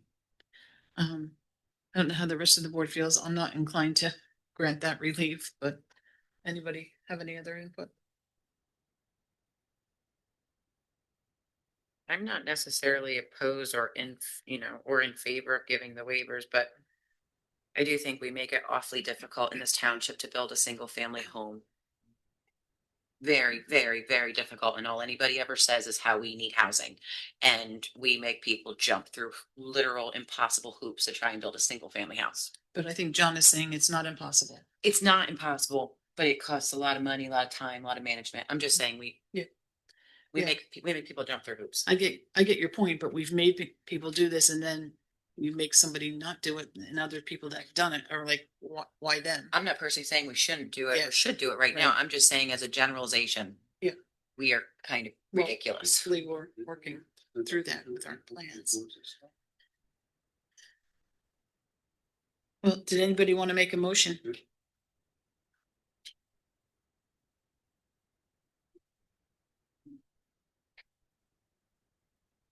Madam Chair, if I might. Sure. In a brief quick sidebar with Mr. Tressler. This ordinance has been around for 4 or 5 years. There have been numerous grading permits issued by the township, and no one's ever gotten any kind of waiver for that. Thank you. I agree with Natasha. It's difficult to build a single family home, and I appreciate you coming here ahead of time. But that being said, I'm gonna side with the engineering department that gives us advice. So I don't listen to the experts, and I don't feel like I'm probably doing my job. I realize you're an expert as well. But so I'll make a motion to deny relief for 71 Laura Loop Road and 307 Terry Hill Road. I'll second Sorry that. about that. I'll second that. Any other further discussion? Thank you for your time. Any public comment?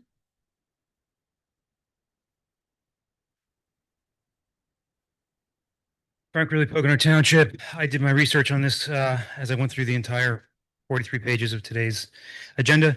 Both of these lots were actually purchased. One was in 2022, one was in 2024. So these rules that the ordinance was already in fact in place when the people purchased the property. And I don't want to be a stickler, but people buy property. You need to check people need to know what they're getting into before they purchase the property. You can't buy a R1 and expect to put a multifamily house on it. It's not the way it works. We have ordinances in place for a reason. And the one lot is I have it here, 1.57 acres. So there's plenty of space on that lot to put a bit drainage basin or whatever. Just because people don't wish to do it, I mean, yes, it may cost more money, but that's the price of doing business in today's day and age, regardless of what township you live in, pretty much. There's always something people aren't going to want to do, and people you have to follow the rules, and you can't just say, hey, no for that, yes for this guy, no for that guy. And you guys, have already, gone down that road and left everybody make them all do it. Any other public comment?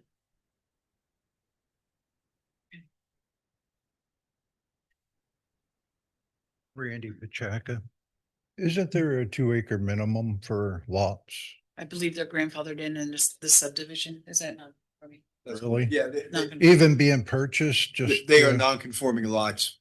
You take a subdivision, if there was at the time 1 acre minimum, and that's been increased to 2 acre, those 1 acre minimums can be.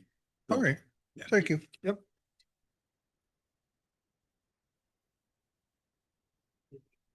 Okay. All those in favor? Aye. Aye. Opposed? Motion carried. This next item is mine. If you want me to, Go ahead. well, I'll make, happy to explain if I get a second. I'll make a motion to authorize our solicitor to draft a government transparency ordinance. Second. Thank you. So the reason behind this is there was a municipality, I believe, in the Lehigh Valley, and it was reported that the supervisors there, I believe supervisors or commissioners, signed NDAs with an energy company for a possible data center plan.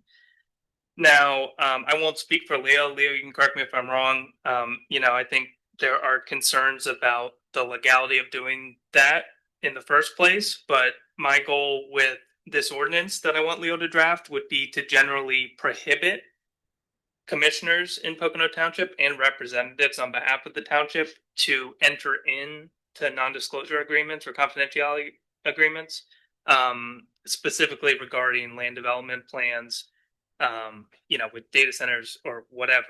I understand that there are, things that are permitted under the Sunshine Act for confidentiality. And I'm not trying to preempt that, but I'm basically trying to strengthen transparency in Pocono Township without contradicting the Sunshine Act. Recently, I was actually asked by a local news outlet whether I had signed an NDA with Core 5. The answer to that was obviously no. But the intent here is for the public to not have to wonder that. I think we should have a specific policy, and whether it's by ordinance or resolution, we can debate that. But I'd like to set a policy that indicates to the public that we will not enter NDAs in regards to land development plans. specifically with the concern of data centers. So yeah, I mean, are there any questions or thoughts? I have some other things here, but that's the gist of it. I guess I don't understand it. You need a majority of the board to agree to that, right? No one of us would be able to enter unilaterally, right? Yeah, the article, I don't want to name the township, but the article says that I believe supervisors entered into NDAs with Talon Energy. I just named the energy company, but it's a public article. And yeah, I just want to set a public policy that commissioners in Pocono Township cannot do that on behalf of the township or township representatives, including our engineer, our solicitor, etc., township manager, so that we are stressing that we will, be as transparent as legally possible when it comes to land development.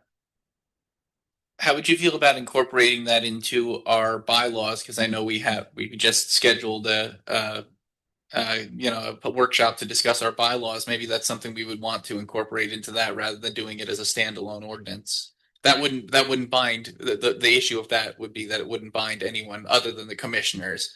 It would only bind our behavior, but that's an option as well. I'd prefer to do it by ordinance. Leo had recommended possibly resolution. I think ordinance would be the strongest path. But Leo, if you want to weigh in here on your thoughts, that's fine with me. Yeah, thank you, Matt.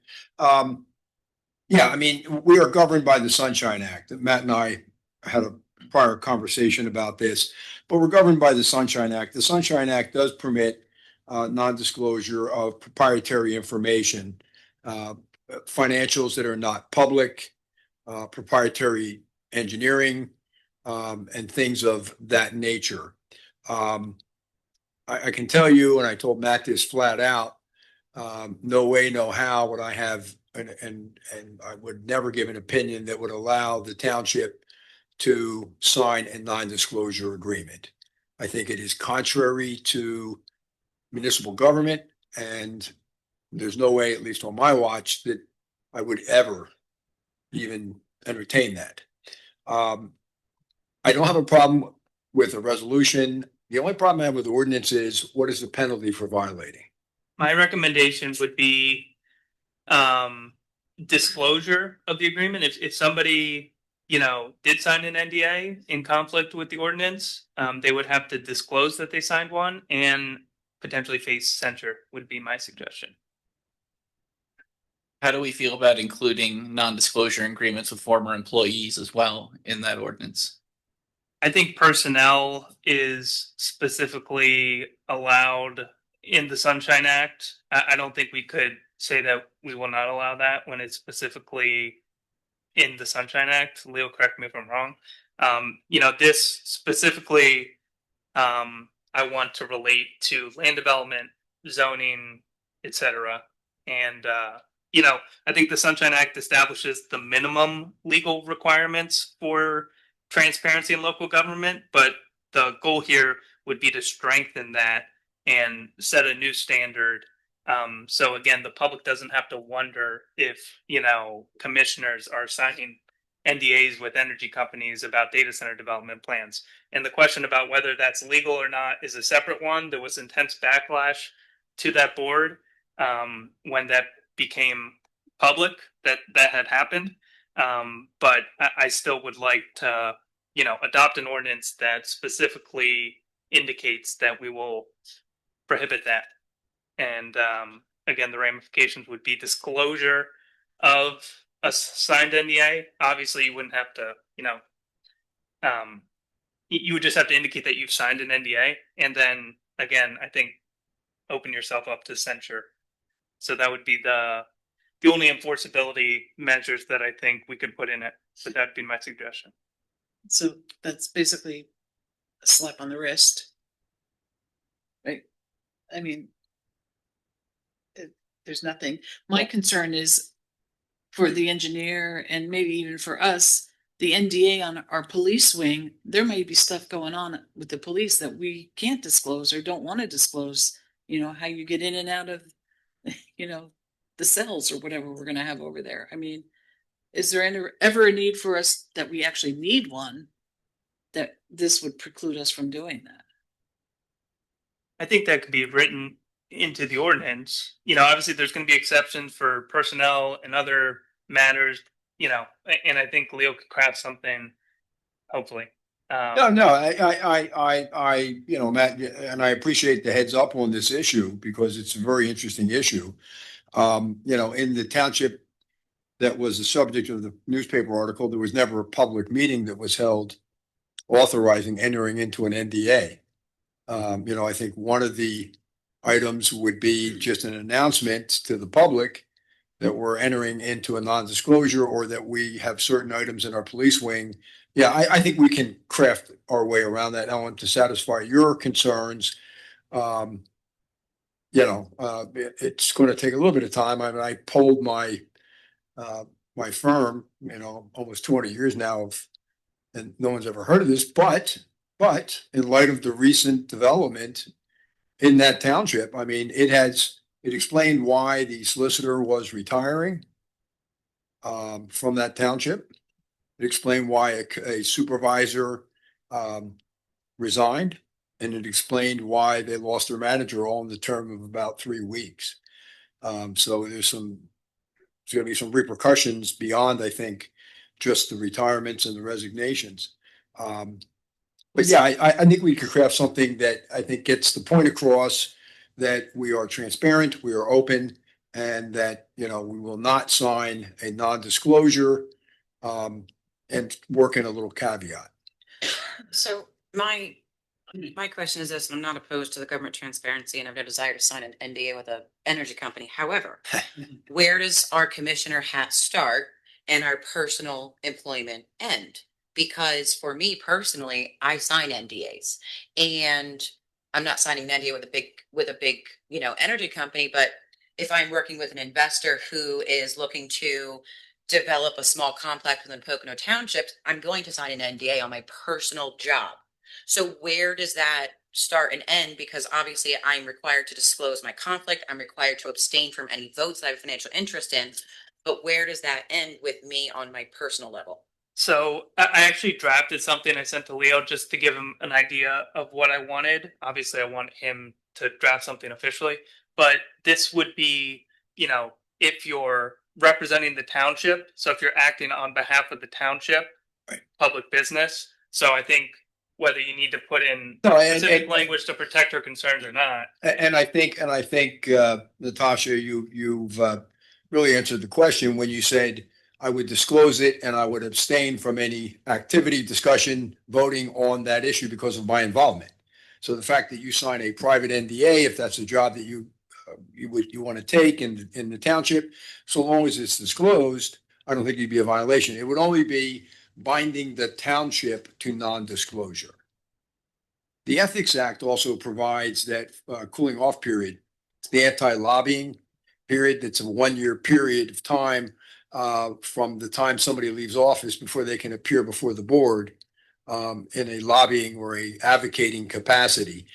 So I think that covers the question concerning the personnel component of it. There is a 1-year cooling off period in the act.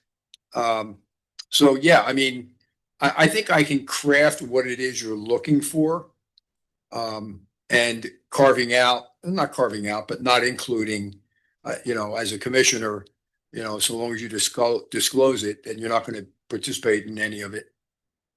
You know, I think but you're not binding the township. You're binding yourself to non-disclosure on behalf of that client, but you're not binding the township. No, that's fine. And that's the I key. wanted to be sure because Matt had said land development within the township. So that's my concern is, you know, I want to make sure that on my professional level, I'm not bound by not signing an NDA. So long as you're not standing, at the podium and I'm not advocating and you're not voting, that's correct. Correct. And this is just a draft. Obviously, the board can review, public can review, amend, etc. So, yeah, I would ask that we vote on this to let Leo draft something. Is there any public comment? In the back there. Back right. Oh, and Jim. Oh, I'm sorry. Where did you say? In the back right on the counter. Yeah.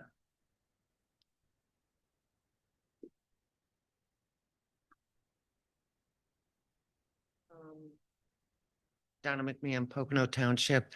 I just want to say that I agree with Matt. I think that we really do need something, given the climate overall and what's happening in communities all around us. And I agree. Thank you. Thank you. Jim? Ditto, I saw that article and it's a mess. And with all that goes on and again, and I said this jokingly that you're all corrupt, you're all getting money, you're all on the take. And that's the mentality that's out there. So this being, something that'll move forward with a little bit of transparency, I think is a good thing. And Natasha, I think you caveat what you need to, right? Beautiful. Thank you. Frank Really, Pocono Township. I agree, Matt. I think it's a good idea. I think it, really promotes transparency with everything. And going forward, it just makes the township, the people you're representing, puts them more at ease. I think that maybe more than just a censure or something might be in order, but, Leo, I don't know the answer to this, but could a fine be a penalty? I want to check fine. I want to see if the board, and again, if the majority of the board approves an NDA, I wouldn't expect them to disapprove something. Because I was thinking maybe, that the township, if they got wind of it, would declare it void and maybe give the right to seek an injunction. I got to play with that a little bit. Isn't it the Office of the Attorney General is the only one that can unseat an elected official? It's actually the governor. The governor. With consent of 2/3 of the Senate. And they do not get involved in local politics. I've tried. I understand that, but here's the thing. If one of us were to sign an NDA and not disclose it, I think that warrants a letter to the governor's office to say, hey, this is really bad. Oh, there's no question So about it. that might be one of the penalties Yeah. as well. Not that it would necessarily go anywhere. However, it still shows that there's some action being taken that if you do something that shady. If someone is censured under the ordinance, I You can't think, fine him, you can't put him in jail. I mean, I think if we're going the route of a censorship, that would be more like a resolution, because that's generally what binds the behavior. I think the advantage of the ordinance is the legal penalty where, someone could bring it to the district attorney and have, the board investigated for, violating the ordinance. So I think if we're going to go with the ordinance, I do think that there should be like a fine associated with it or some kind of, more significant punishment than just basically a slap on the wrist. Because I think that Yeah. just, that doesn't encourage good behavior necessarily, especially if we all enter into it and the punishment is a censure, but we're all like, well, we don't want to censure each other because we're all in on it. It's toothless. So if we're going to pass something, I would like it to have teeth. So I agree. Because if you know what I'm saying, I sign an NDA, and then all you guys do is slap me on the wrist. And if I was corrupt and all you did was censure me on that topic, what's going to stop me from doing it in 3 months from now? yeah. Literally. Nothing exactly, Leo. Yeah, I get it and I want to look at it. Okay. Any other public comment? Anybody online? All those in favor? Aye. Aye. Opposed? Motion carried. Thank you.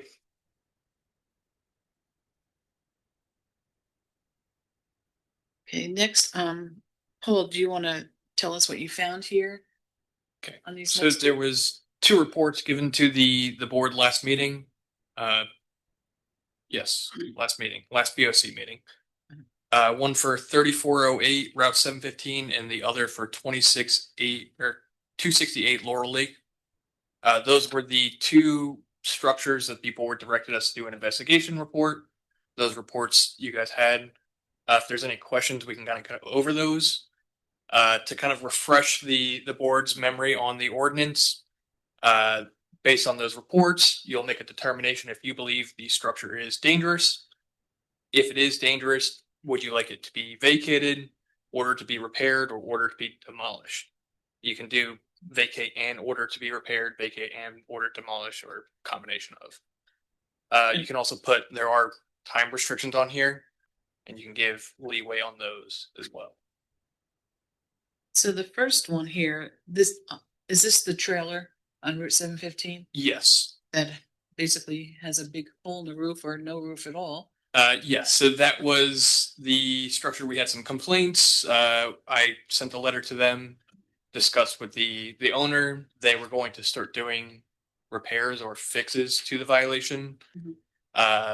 Apparently they decided to tear a small trailer down and leave the debris to the side. So when I went back out there to look at what the damage was, once someone reported to me, looking at up close, I realized how worse the trailer actually was. So then we kind of moved it up to a dangerous structure. And then in this report, there's so there was two structures. One was more of like a mobile home. Right now it's just a kind of trailer with the frame to the side of the main structure. In the report, I call it the accessory structure. The main structure is on a CMU foundation, so concrete block. The back half of the roof is collapsed in. It's most likely been collapsed in for quite a while. Looking at kind of aerial images, street view, kind of historical images from the county, it's been this way before, like 2008. It's been dilapidated, uninhabited. So they've been sitting on this property for quite a while. We've gone back and forth with them trying to get the building secured, then kind of fixed up, and now ultimately the board's decision if you wanted to declare dangerous and to be demolished. I believe it is dangerous, and I don't think there's any repairing that structure. It would be very difficult, and it would be more cost effective to remove it, leave the foundation and secure the area, and grade seed, make sure there's a orange safety fence around it, and then they could rebuild potentially. There is the issue with this property specifically is there is a floodplains that go around the side. So they would be non-conforming based on that section. So you may need to issue non-conformities or certificate of non-conformity if you want to order it to be demolished. And that may be a fair, and you can argue that, or you can say no. So if we ordered the structure or structures to be vacated and repaired, you don't think it's possible they could repair it? How long would they have to repair it? It would be the same way as like a typical notice. So the ordinance gives them 15 days to respond to tell us how they're going to do it. They'd have to either get building permits, zoning permits, whatever it may be, to bring it up into compliance, let us know. The issue with this property is because the roof is collapsed, the majority of the roof would have to be replaced. There is no subfloor, so all of the water that's been coming in through the roof has rotted away the floor joist. All of the wood in the walls have been exposed to moisture, mold, things like that. There's moss growing on it. So it would all have to be repaired or replaced anyway. So it's just kind of sitting there. The only thing that you could maybe save is, like I said, the foundation. But even that would be depending on how careful they are during the demolition. Do we get to tell them repair or demolish? Can we give them the option? You can order them to repair it, and if they don't do it within a certain time, you can order them to be demolished. A separate order or the same order? We could do it all in one notice, because we will have to, based on what the board decides, we will send them a notice. Obviously, they'll have an appeal period as well to do that. I mean, I'd like to give people a chance to repair if it's their home. I don't think this one can be repaired, but everything can be repaired. It's currently not occupied. It's I have an extra copy here, and there's pictures in the back. I've seen it. So it would take a significant amount of time to repair if you guys want. You can buy a new trailer for cheaper probably than you Yeah, should but the issue though is if they replace the trailer, they have to jump through hoops on the zoning and the building codes in order to replace the trailer versus repairing it is much easier. And to be fair, I haven't looked into the septic system on the property. That may be another issue. It may not, the septic system may not be able to be repaired as it stands. That would be a Helen kind of situation. So you'd have to look into that to see if they could use the existing septic system, if they could even install a new septic system to be able to live in that building again. But if there's no current septic issues or septic leaching, and they're able to repair the existing structure, why would septic even come into it? So if it's been sitting vacant for an extended period of time and obviously septic system is supposed to be pumped a certain amount of time, rainwater can infiltrate if the lid isn't installed correctly, if it's. I understand that, but I'm just saying, if there's no actual issues with septic system, how do we reserve the right to then inspect their septic? That would be the question. So if they Yeah, came so to it's get a easier. building permit, they would have to prove that the septic system is in working condition, which could be a PSMA certified inspection. Mhm. If that comes up with issues, they would have to either repair or replace it. And then that comes with its own issues of perk and probe. Mhm. They are between some wetlands and floodplain, so So I make a motion to declare 3408 Route 715 a dangerous structure and order the structure to be repaired, and if it cannot be repaired, demolished ASAP. Can you add vacated and repaired or demolished? There's nobody in it now. there's no one in it now, but you can add that too, just to cross some T's and dot some I's. I'll amend my motion to include vacate. Can you put a time? He said there is. 15 minutes. Yeah, there is a time limit. Repair it. There's a timeline. I'll second. Okay. Any further discussion? To kind of address some of the 32-7D, such notice shall require any person notified to repair, vacate, or demolish any structure to commence the work or acts required by this notice within 15 days of such notice, and to comply with such repair, vacate, or demolition within 60 days of receipt of the notice. Did you say 60? That would be the timeline they have to repair or replace. And then obviously if they get a building permit to start the work, as long as it's progressing, would work with them. Okay, so it's before the winter hits. Okay. Any public comment? Anybody online? All those in favor? Aye. Aye. Opposed? Motion carried. And then the next one, who? Is that the garage that's cracked? So this is the garage. It was previously came to our attention. It had the crack in the wall.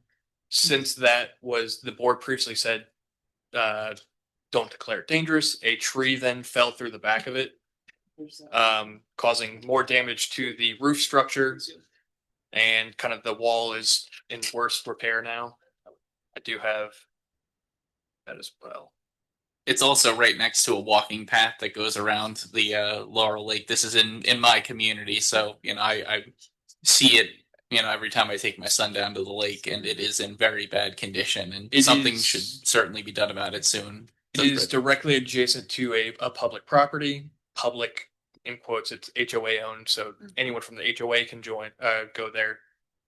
The other issue with this one is that I don't know where the sub panel is. It does look like there are lights on the garage. So that means there's most likely electric running into the garage. If there's a electric panel in that garage that isn't secured or has been damaged, could be a fire risk. Again, I don't know exactly where it is, so that's just something, but there is electric running to the garage. I'll make a motion to declare 268 Laurel Lake Road an accessory structure, a dangerous structure, and order the structure to be vacated, repaired, and or demolished. Second.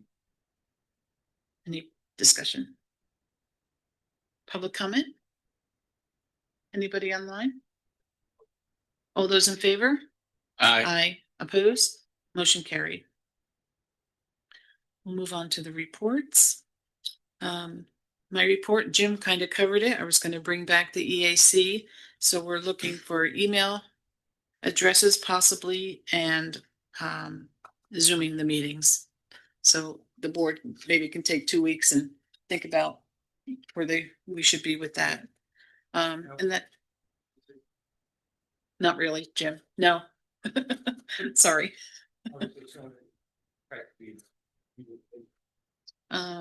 That's fine. So Natasha? Dan? Did you have anything that you wanted? I'm sorry. No, that's good. Charles? Yeah, just one thing. So, a week ago, I had the pleasure of attending the CJRP Regional Planning Committee meeting. That's Chestnut Hill, Jackson, Eldred, Ross, and Polk Townships. They're entering into a regional zoning agreement. It's basically a regional plan for them that, they're working together to try to, share uses in their municipalities. And also, try to coordinate their development efforts. They had sent out letters to adjacent municipalities. Ours must have gotten lost in the mail. And so they moved to adopt their regional plan last week, or maybe it was 2 weeks ago. But they said that they're still interested in whatever feedback Pocono Township could provide. And so I just kind of wanted to bounce that off the board and see if anyone here was interested in replying to them to provide them some feedback. I know, potentially extending our Act 537 to them, because Jackson Township butts right up against us, and I know they're trying to develop their commercial corridor along 715. Pat, does our sewer currently run up 715 to that area where Northampton is? It runs up close to the Jackson border, and I believe there was at one time a property that was interested in sewer, the old Dominion Lines property. Yeah, so my suggestion would be to write a letter to them, offering to any adjacent townships to extend our Act 537 to get onto our sewer system, and also potentially to offer in the future regionalizing police with them. I don't know what police forces they currently use, but I know we're growing all the time. We're going to have a brand new police station here, and really regionalizing would provide us additional revenue, so we could grow the force a little bit more.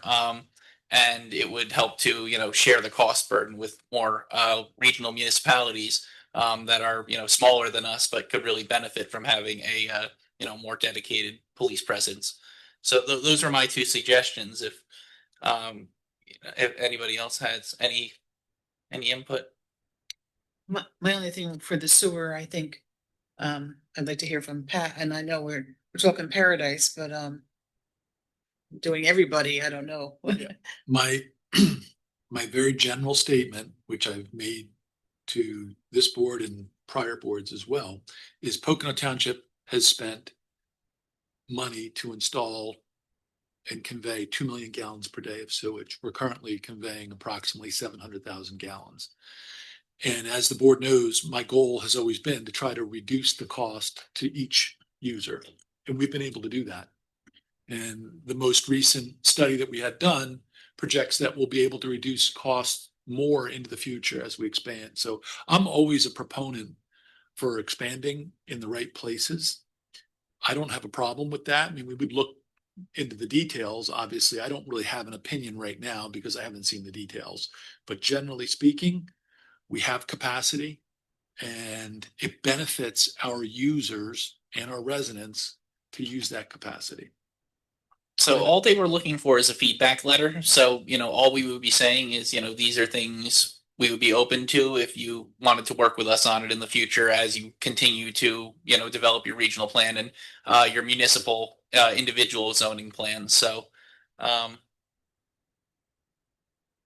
I could draft up a letter and share it with the commissioners at the next meeting. Is there any appetite for including police, or it sounds like 537 is a hard maybe. Regionalizing police, is that something anyone here has an appetite for, or at least offering it as something as a long-term planning idea? I would want to talk to our police before. That's exactly what I was going to say, was I wouldn't want to make any decisions without speaking to Chief Wagner and the department heads to find out if they're even interested or in agreement. Yeah. I was going to suggest, indicating to them that if they are interested in something like that, they should come before the board and make a presentation. I don't want to indicate in the letter that we're open to something and then, not be. If they're interested in whether it's the sewer or police or whatever, I would say come to a meeting, make a presentation like Supervisor Gons did from Paradise. Yeah. And no one's approached me about anything. These are just the big services that I know that our township has, that are, they're very cost intensive. And, if there's any way, just like with the sewer, if we can, expand it broader and help to bring that cost down by bringing more people in. The police is another big cost driver in the township, and that's a great way to, again, expand and, try to fund additional improvements to the force in the long run without, the cost falling exclusively on Pocono Township's taxpayers. Yeah, I just don't, I mean, I would definitely want to talk to the police. You cover more area, you need more men, your expenses go up. So I don't know what you're saving necessarily. But I would definitely want to get the police chief's input on that. I don't want to even consider telling anybody about that until we. Yeah, I mean, my perspective is that these municipalities, they don't have as much like tourism. That's like a big driver for police calls for us. And so I would imagine the smaller municipalities would have less of that, that tourism and that call volume that we see here. And so, spreading again, just expanding the number of municipalities covered would I imagine would help us to reduce costs. But that's something I won't include in the letter. That I'll write something up and I'll share it with everybody, and we can talk about it a little bit more at the next meeting, as specifically related to the 537. Thank you, Matt. I'm good. Okay. Pat, what do you have for us? Just a few items. At the last meeting, I was asked to inquire with the contractor that's working on the 715-611 project, and I did reach out to them. They informed me that they will be back moving earth in a few weeks, that they're waiting for the utility companies to complete their work. I did see utility companies out there working today. They also informed me that they are ahead of schedule. I don't know what that schedule is. The contract is between the contractor and PennDOT. So unfortunately, Pocono Township doesn't really have much to say other than to inquire and keep the public apprised. So I will keep the public apprised as I get more information. You recall last meeting, Pocono Heritage Land Trust was in and requested some assistance from the township. I'm happy to say that my DPW guys were out there cooperatively working with Pocono Heritage Land Trust. We're going to have a nice new sign down here for their walking trail. And I'm pleased that we're able to partner with them and offer some nice amenities for the public. Just generally, the DPW has been dealing with a lot of these small storms. It's amazing how many call outs for tree damage and so forth we've been experiencing this summer. It's been a busy summer. We're used to it in the winter, not so much in the summer, but following these storm events, we got guys out cutting and chipping, and it takes time to get that stuff cleaned up. On top of which, I have 2 mowers out now trying to mow and keep up with the roadside. So we're grinding away, and that's it. I had a few Anything questions. for me? Sure. Yeah, I had a few questions. The traffic signal on 611, where they're by 715, the dual traffic lights. Traffic is horrendous moving through there, more so than ever. If they're not working there, what is the timing off? So it's a great point that you're raising. Pocono Township is responsible for our traffic signals. However, when PennDOT undertakes a project like this, once they start on the project and work on that traffic signal, it's their responsibility. And we did run into a problem with that signal. I believe it was over the 4th of July holiday. And we reached out to their contractor. I can certainly follow up with him and express those concerns. It just seems it's their baby until that project is complete, right, and it's turned back over to Pocono Township. It just seems like an unnecessary delay, but agreed. And then my other question or comment is Glenwood Hall, the lights are on inside 2nd and 3rd floor. Can we shut them off? That might be the friendly Casper ghost in there, you think, or not? We can do that. Yeah. Some of my guys think that there might be spirits in there that do their own thing. But I'm just saying it's the rumor on the street. Yep. That we can do that. Okay. I know that the police have been doing some training in there, some SWAT training and so forth. But yeah, we'll get the lights turned off. Just ask them to turn the lights on. We'll do. I had 2 questions too. I was on my way up to Camel, or no, what was it, Kalahari the other night, and I think the light at the intersection with Brookdale Road along 611 was out. Do we have battery backups on those? Do you know anything about that? If they go out, for example, if we have a power outage, we actually go out with generators and we hook generators up to them and operate them. Which we did when we had the most recent power outage, the extended power outage. Part of the job of the guys is keeping the generators fueled and running. This wasn't during like a power outage. It was just out when I went through. I think it was that one. I'm trying to remember which one it was. I'm pretty sure it was the one with Brookdale Road, and it wasn't during like a big outage. I meant to text you and let you know, but it slipped my mind because I was driving. But I just was curious if you knew about that, and whether I was curious if they were on battery backups, but it's good to know we got generators. The other one was the Pocono Heritage Land Trust Trail. I know I had asked you about that before. You were talking with them about the septic fields behind the Weiss or something like that. What's going on with that? What's the latest on that? So I passed that along with Helen, and I need to Helen Beers, the sewage enforcement officer. So my understanding is that septic field was decommissioned quite a few years ago when they connected to the central sewer. Yeah. It sits there now. I don't know what authority we would have to ask the property owner to do more with it, but we certainly could inquire and ask. I know why, because I did look at the plan after we spoke about it. Yeah. And I can see its proximity to that trail. So I don't know specifically, are we talking about maybe removing some of the affiliated structures there or the sand mound? What are we actually looking to have them remove? I mean, I don't know exactly. I know that the idea for the trail was to have it continue all the way down to TLC, but the reason they weren't able to do that was because of that. There's some kind of obstacle related to the septic field. So we can get by it. There is room between their former septic field and the creek to continue the trail. Okay. It would be nice not to have those structures there. Yeah. Eventually, and maybe we can get cooperation from Mr. Anselaco to do that. But we can continue the trail past that. Okay, yeah, I mean, just in terms of like long-term parking for events and stuff down there, it'd be nice to be able to connect us to the parking here at the municipality, because I know like we're outgrowing. It was frantic trying to find parking for the concert in the park the other night, and like my family, we wouldn't mind walking. I know a lot of people would mind walking, but for those of us who don't, who want to take a nice walk along the nature trail, it would give us another place where we can put people to make sure we can continue to grow events in the park there. So that's all I had. Just to kind of add to the discussion, I spoke with Matt out on site when we were doing the sign the other day, and we spoke about it. I believe their biggest concern is just to make sure that it's secure and there's not going to be any like potential liability, because there are some electric panels out there which are all decommissioned, and then the tanks themselves are all secure.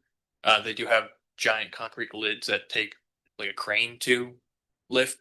So that was this concern he relayed to me. I don't know about kind of the width of the trail. That I'd defer to Pat.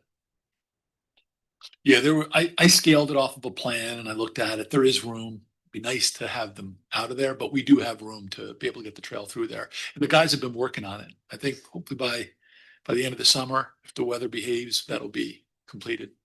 Nice. And I did kind of briefly talk to him and let him know that if he did want to come to the board and see if they were interested in doing like a grand opening, that you guys would probably be open to hearing about that. Absolutely. Thank you. Jim's not online, right? We're moving him. I don't know that he reports this week anyway. So yeah. So well. So this period, we issued 10 permits, 5 for zoning, 4 of those were commercial, 1 residential, 5 building permits, 1 commercial, 4 residential. There's no certificate of occupancies issued, 1 driveway and 1 TDU. We issued 1 NOV for construction without permits. That's a detached garage that someone turned in or is attempting to turn into a dwelling. There is 2 violations that were closed for the same property. They listed it for TDU, and then it looks like they did construction without permits. I stopped out, did some inspections Friday. They have some things to fix, but the TDU is no longer listed. They're fixing those issues, so those are closed out. We did reschedule the hearing for the Golden Slipper. That's the Lehigh Valley sign. That is the 25th of August. That'll be at 5 o'clock, right? I believe so. Generally it is, but I don't have the time listed. There's one hearing scheduled prior to that, as I read it, and they're scheduled for 5:30. Yes. Oh, the other, I didn't put this on, was the Scott run that we discussed previously is the same day. That would be the one that starts at 5. Thank you. Did anybody have anything for Paul? Any update on Pocono Manor? I was just about to add that. I did get the letter from the engineer. I wanted to add some more details, like site plans, kind of giving better understanding of the layout of the property. So I'll probably email that over in the next day or so with a complete report. And then we can address it at the public meeting. Thank you. John? Thank you, Ellen. I don't have a lot to report. We did get the Staten Road grant application in. TLC Park, the bridge abutments and wing walls are done. So we're waiting to backfill those. I did do the physical analysis on Cherry Lane Church Road for the speed study. I still have some background information I have to check, but I hope to have that report to you in 2 weeks about to finalize that.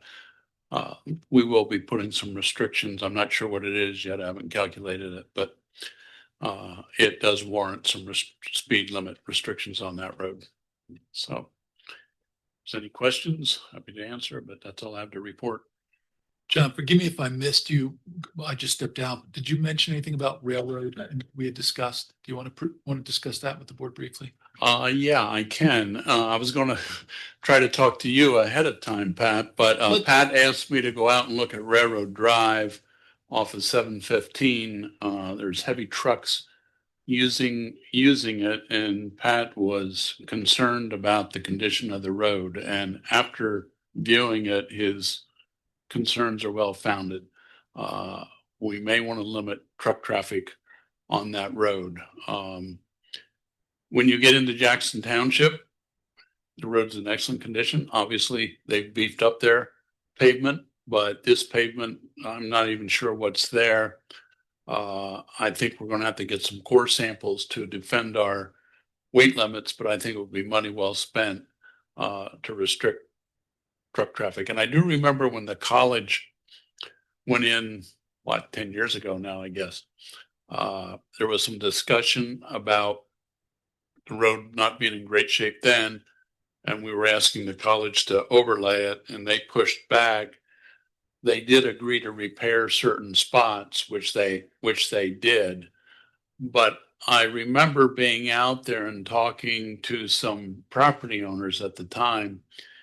And back then they were saying the truck traffic was what was causing the damage to the road. And over the last 10 years, I can see it's in far worse shape than when I was out there when the college was being built. So that's something you may want to authorize. You may want to put a motion for the next meeting, if that's what you're thinking, to investigate putting a load limit on that road.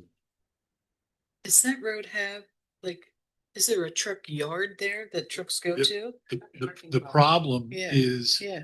there was that yard there, but the majority of the traffic that's occurring there now is actually truck traffic that's going to Orange Pavers. I believe it's Orange Pavers.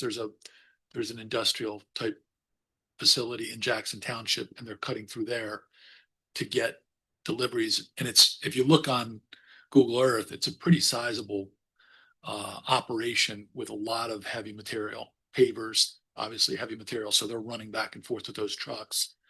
How would they get there if they didn't go that way?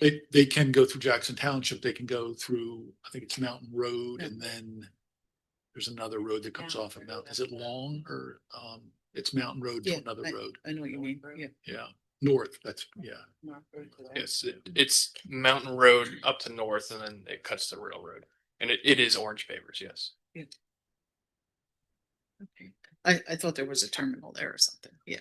So we talked about bonding roads at the last meeting. So this seems like a more appropriate use for bonding it because it is excess use. Can we bond a company outside of our municipality to have them covering the wear and tear that they're putting on that road if that's the best way to get there? Well, first of all, I have to defer to Leo, but I don't think you can bond somebody outside of your township. I'm not even sure you can bond somebody in your township. I mean, we do, as I reported last meeting, we require a timber harvester, for example, to put up a temporary bond, but that's for a defined specific use that we know is temporary. I've never heard of bonding a company, like continually. Yeah, I mean, the way it's described here on the PennDOT website, a posted roadway in any state or locally owned highway with a weight restriction, posting or bonding allows PennDOT to manage possible damage to these roadways from large trucks carrying heavy cargo and use the funds to pay for repairs and maintenance. And generally, it's like an agreement with a user of that road. In this case, it would be the orange pavers. To get them to cover those costs based on the traffic that they're putting through there. Well, I can't speak to that definitively. I do know that when you see these oversized loads on the road, PennDOT requires them to bond. But again, that is for a specific activity at a specific point in time. I don't know if you can do a blanket bond. I don't believe you can. I don't believe you can do a blanket bond, especially with a company that's outside your municipality. I'll reach out to PennDOT. That's what they suggest here on the website. I'll shoot them an email and see what they say about it. But, and that's fine if that's the way the board wants to go, but I think it's just easier to restrict the truck traffic. And then you don't have to worry about any others in addition to the one that you've identified. I was just looking at the map and it doesn't look like there are many other routes to get there. It looks like, it's kind of in a remote location. So, I don't want to impede their ability to continue doing business, but I also want to make sure that our taxpayers aren't, covering the cost of a road because, they're using it and putting significant wear and tear, especially since they're outside our municipality. Does anybody have anything else for John? Leah? Thank you, Ellen. In your packet is a settlement agreement between Mrs. Cherepko and the township. Generally speaking, this involved a zoning matter where Ms. Cherepko constructed a house primarily on the old foundation of the existing house that was destroyed. But there were some encroachments on some of the zoning, side yards, front yards, things of that nature. Ultimately, Mrs. Cherepko went to the zoning hearing board and was granted relief and is now fully compliant. She has pulled all her building permits, has the variance that she needed. And the settlement agreement contained in your packet is an agreement whereby Mrs. Cherepko has agreed to reimburse the township for the costs incurred by the township for SFM and my law firm. That amount is $3,335, and she is in compliance. I would entertain a motion to approve the settlement agreement and mutual release to be signed. I'll second that. Any further discussion? Any public comment? Anybody online? All those in favor? Aye. Aye. Opposed? Motion carried. Thank you. That's all I have, Ellen. Okay. Does anybody have anything else for Leah? I'll make a motion. We adjourn the meeting. Second. Second, all in favor? Aye. Motion carried.